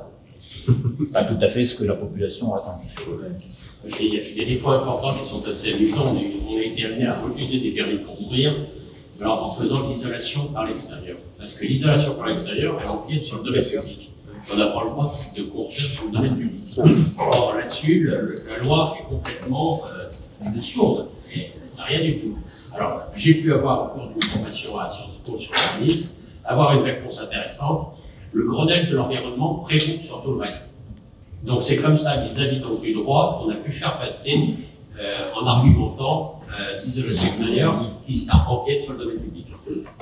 Ça, c'est des choses, c'est un peu complexe. Une question très basique. Donc vous dites tous qu'en effet, l'architecture et la politique, c'est relié. Si c'était qu'il y a beaucoup d'architectes qui ne veulent pas faire politique, mais qui aimeraient avoir un impact quand même sur les communes, qui aimeraient participer à tout ça, comment on fait? Moi, je connais personne, je ne sais pas par quel prendre la chose. Et je ne veux surtout pas m'encarter et surtout pas me mettre avec un autre, mais juste avoir une influence, participer à tout ça. Il y a des grands enjeux qui arrivent. Alors, oui. Voilà. Alors, avoir une influence en restant spectateur, c'est un peu compliqué. Avoir une influence en restant spectateur, c'est un peu compliqué. Mais comment être élu sans adhérer à un parti? Ah non, mais moi, je suis pas écarté. Je l'ai été, je ne le suis plus, et aujourd'hui, vous pouvez prendre 90% des listes aux élections municipales, elles sont toutes sans étiquette, hein, quoi qu'il en soit. Alors, c'est un faux nez. Non, Peut-être monsieur Zanetetchi peut répondre à cette question. Moi, personnellement, quand on s'est engagé, moi je suis venu à la politique après. C'est-à-dire qu'en fait, c'est ce que je disais tout à l'heure, quand vous êtes sollicité, parce que vous avez une certaine représentativité dans une commune, vous avez vous avez montré que par exemple, vous avez fait quelques expériences qui peuvent intéresser les gens qui veulent diriger une commune, donc ils vous sollicitent. Vous y allez comme ça, vous y allez parce que, bah oui, tiens, j'ai envie d'apporter quelque chose. Et après, c'est vrai que les sollicitations, elles viennent du monde politique. Parce qu'une fois que vous êtes engagé, vous commencez à être repéré, et que vous faites des choses intéressantes, on va vous dire, bah tiens, et si ça rentre dans vos valeurs, après, moi je l'ai fait comme ça. Moi j'étais adhérent, j'étais secrétaire fédéral du Parti Socialiste à Lyon, mais j'y suis venu beaucoup plus tard, parce que c'était une suite logique. Mais au début, là actuellement, enfin nous on est en train de monter des groupes municipaux, enfin pour les élections de 2020, soit on sollicite des gens qu'on a repérés, soit il y a des gens qui viennent nous voir, qui disent, bah tiens, il y a un projet municipal qui se monte, j'ai envie de participer. Il y a sûrement, forcément, là où vous êtes dans la commune, dans la préparation des municipales, il y a forcément des réunions qui vont se monter, il y a peut-être des ateliers projets qui vont faire appel à la population pour exprimer, pour savoir un peu ce que les gens veulent. Donc c'est là où il faut aller. Puis moi j'ai été contacté directement en tant que maire par des gens qui m'ont dit, bah tiens, on vous suit depuis un moment, votre équipe municipale est plutôt sympa, je suis à l'Arbrel depuis le temps, j'ai envie de venir participer, est-ce que je peux? Faut y aller, faut solliciter. Mais vous n'êtes pas obligé, enfin, dans un conseil municipal, nous je crois qu'on est 29, j'ai 2 encartés. J'ai un PC et un républicain. Donc c'est les 2 qui sont... Moi-même, je suis même plus encarté. Quelque part, on fait bien partie d'une liste quand même. Ah ben voilà, vous faites partie d'une liste, oui, mais après... c'est rare quand même. À part les très grandes villes où, comme Lyon, où bon, il y a des bagarres politiques et où les têtes de liste sont poussées par des partis politiques, et parce qu'ils ont une étiquette politique reconnue, mais dans la majorité des communes, il n'y a pas beaucoup de maires qui font vraiment référence à leur engagement politique, qui se présentent sur une liste PC, PS, LRM, enfin bon. Non, là, allez-y, hein, si c'est ça qui vous freine, allez-y. Hein. Ah ouais. Non, mais ceci étant, sérieusement, par rapport à l'enrichissement personnel et au développement personnel, je ne sais plus qui l'a dit tout à l'heure dans le groupe, je crois que c'est Guillaume, c'est une expérience fantastique. C'est une expérience fantastique. Même si ça se solde par un échec. Oui, bah après, oui, ça marche pas, mais c'est une expérience fantastique. Oui, c'est clair. Si vous avez un peu d'engagement et du temps à donner, allez-y. Vous habitez l'Arbrel? Vous habitez l'Arbrel? Donc peut-être. Vous êtes architecte. Allez-y. Est-ce qu'il n'existe pas une autre manière? Parce que c'est vrai que si. Enfin, le titre, c'est l'architecte élu, puis après, l'élu est l'architecte. En fait, l'architecte élu, le problème est réglé pour la salle. En tout cas, on est très fiers d'avoir des architectes élus. Mais est-ce que la relation élu-architecte et M. le maire de l'Arbrel, disait tout à l'heure, vous voyez, j'ai personne de mon conseil d'architecte, ça me donne des idées, et en fait, les architectes que je rencontre, c'est l'ABF et les architectes qui viennent pour le jury. Et là, on parle d'architecture. Et en fait, moi j'ai la chance de faire partie des jurys, de travailler par là, voilà, dans le jury. Et en fait, c'est toujours des relations extraordinaires, en fait, qui durent que quelques heures, mais qui sont incroyablement riches d'échanges.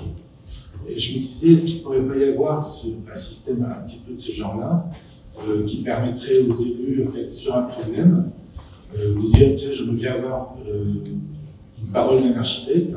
Alors, soit ils connaissent un architecte, ou voir une commission. Est-ce qu'il pourrait pas y avoir un projet qui serait disponible de manière indépendante et qui éviterait le problème de la relation architecte et élu, qui est toujours un peu compliqué, c'est que on se demande pourquoi l'élu doit avoir l'architecte, pourquoi l'architecte doit avoir l'élu, est-ce que c'est pas, je cherche pas un retour d'investissement sur ce truc. Donc est-ce qu'il ne pourrait pas y avoir ce système assez simple, peut-être organisé par l'ordre, de paroles libérées vers les élus qui seraient une position intermédiaire.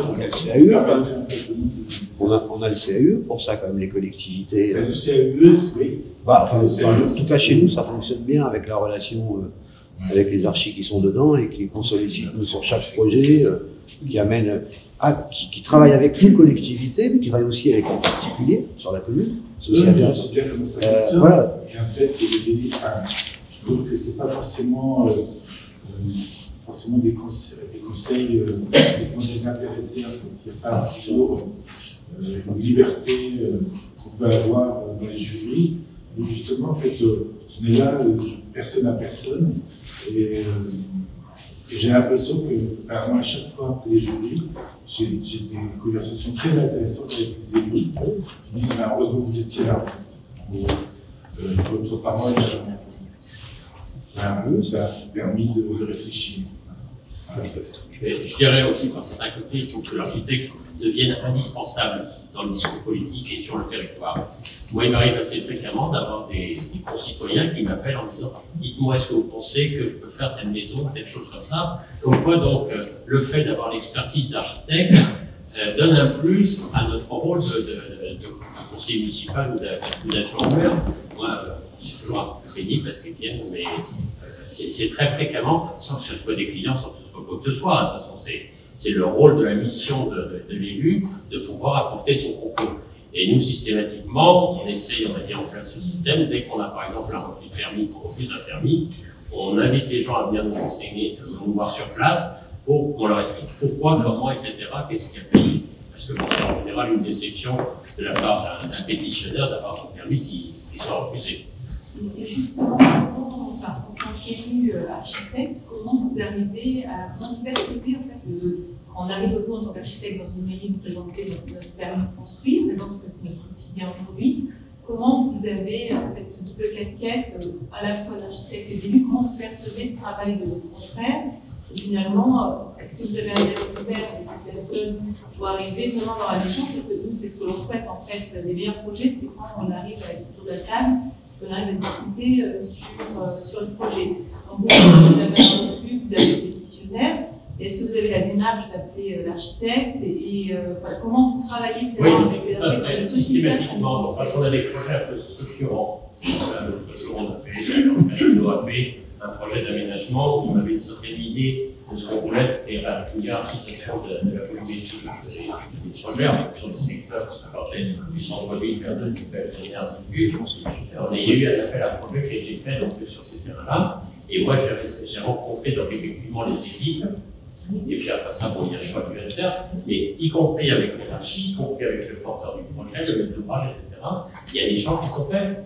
Et bon, c'est vrai que j'avais une lecture par mon expertise plus facile que n'importe quel final peut-être par rapport à leur projet, mais je pense qu'il faut qu'on essaye de travailler comme ça. Claude, alors il y a Guillaume qui veut vous répondre du coup. Non, mais c'était juste deux mots sur dans ce que vous dites sur le lien justement architecte-élu et comment on pourrait améliorer. C'est vrai que sur petite commune, mais même pas forcément petite commune, il y a beaucoup d'élus qui n'ont jamais eu affaire à un architecte, qui ne savent même pas quel est le rôle exact de l'architecte, et donc qui ont affaire la première fois parce qu'ils ont un projet et que voilà, il faut qu'ils se... Et je pense qu'en matière de formation des élus, c'est là où il peut y avoir une vraie place, et c'est peut-être là où l'ordre des archives pourrait intervenir sur des formations à destination des élus pour rien qu'expliquer quel est le rôle de l'architecte, quelle est sa place, comment il peut intervenir, parce que c'est vrai que ça, il y a aussi une méconnaissance dans le public en général, mais je pense que chez les élus aussi forcément. Donc c'est cette question de la formation, elle peut se faire en lien avec l'association des maires, etc. En tout cas, je pense qu'il y a des choses à réfléchir sur cette question-là. Voilà. Écoutez, je crois que c'était une belle conclusion, et je vous rappelle que donc les élections municipales ce sera les 15 et 22 mars prochains, donc avis aux amateurs.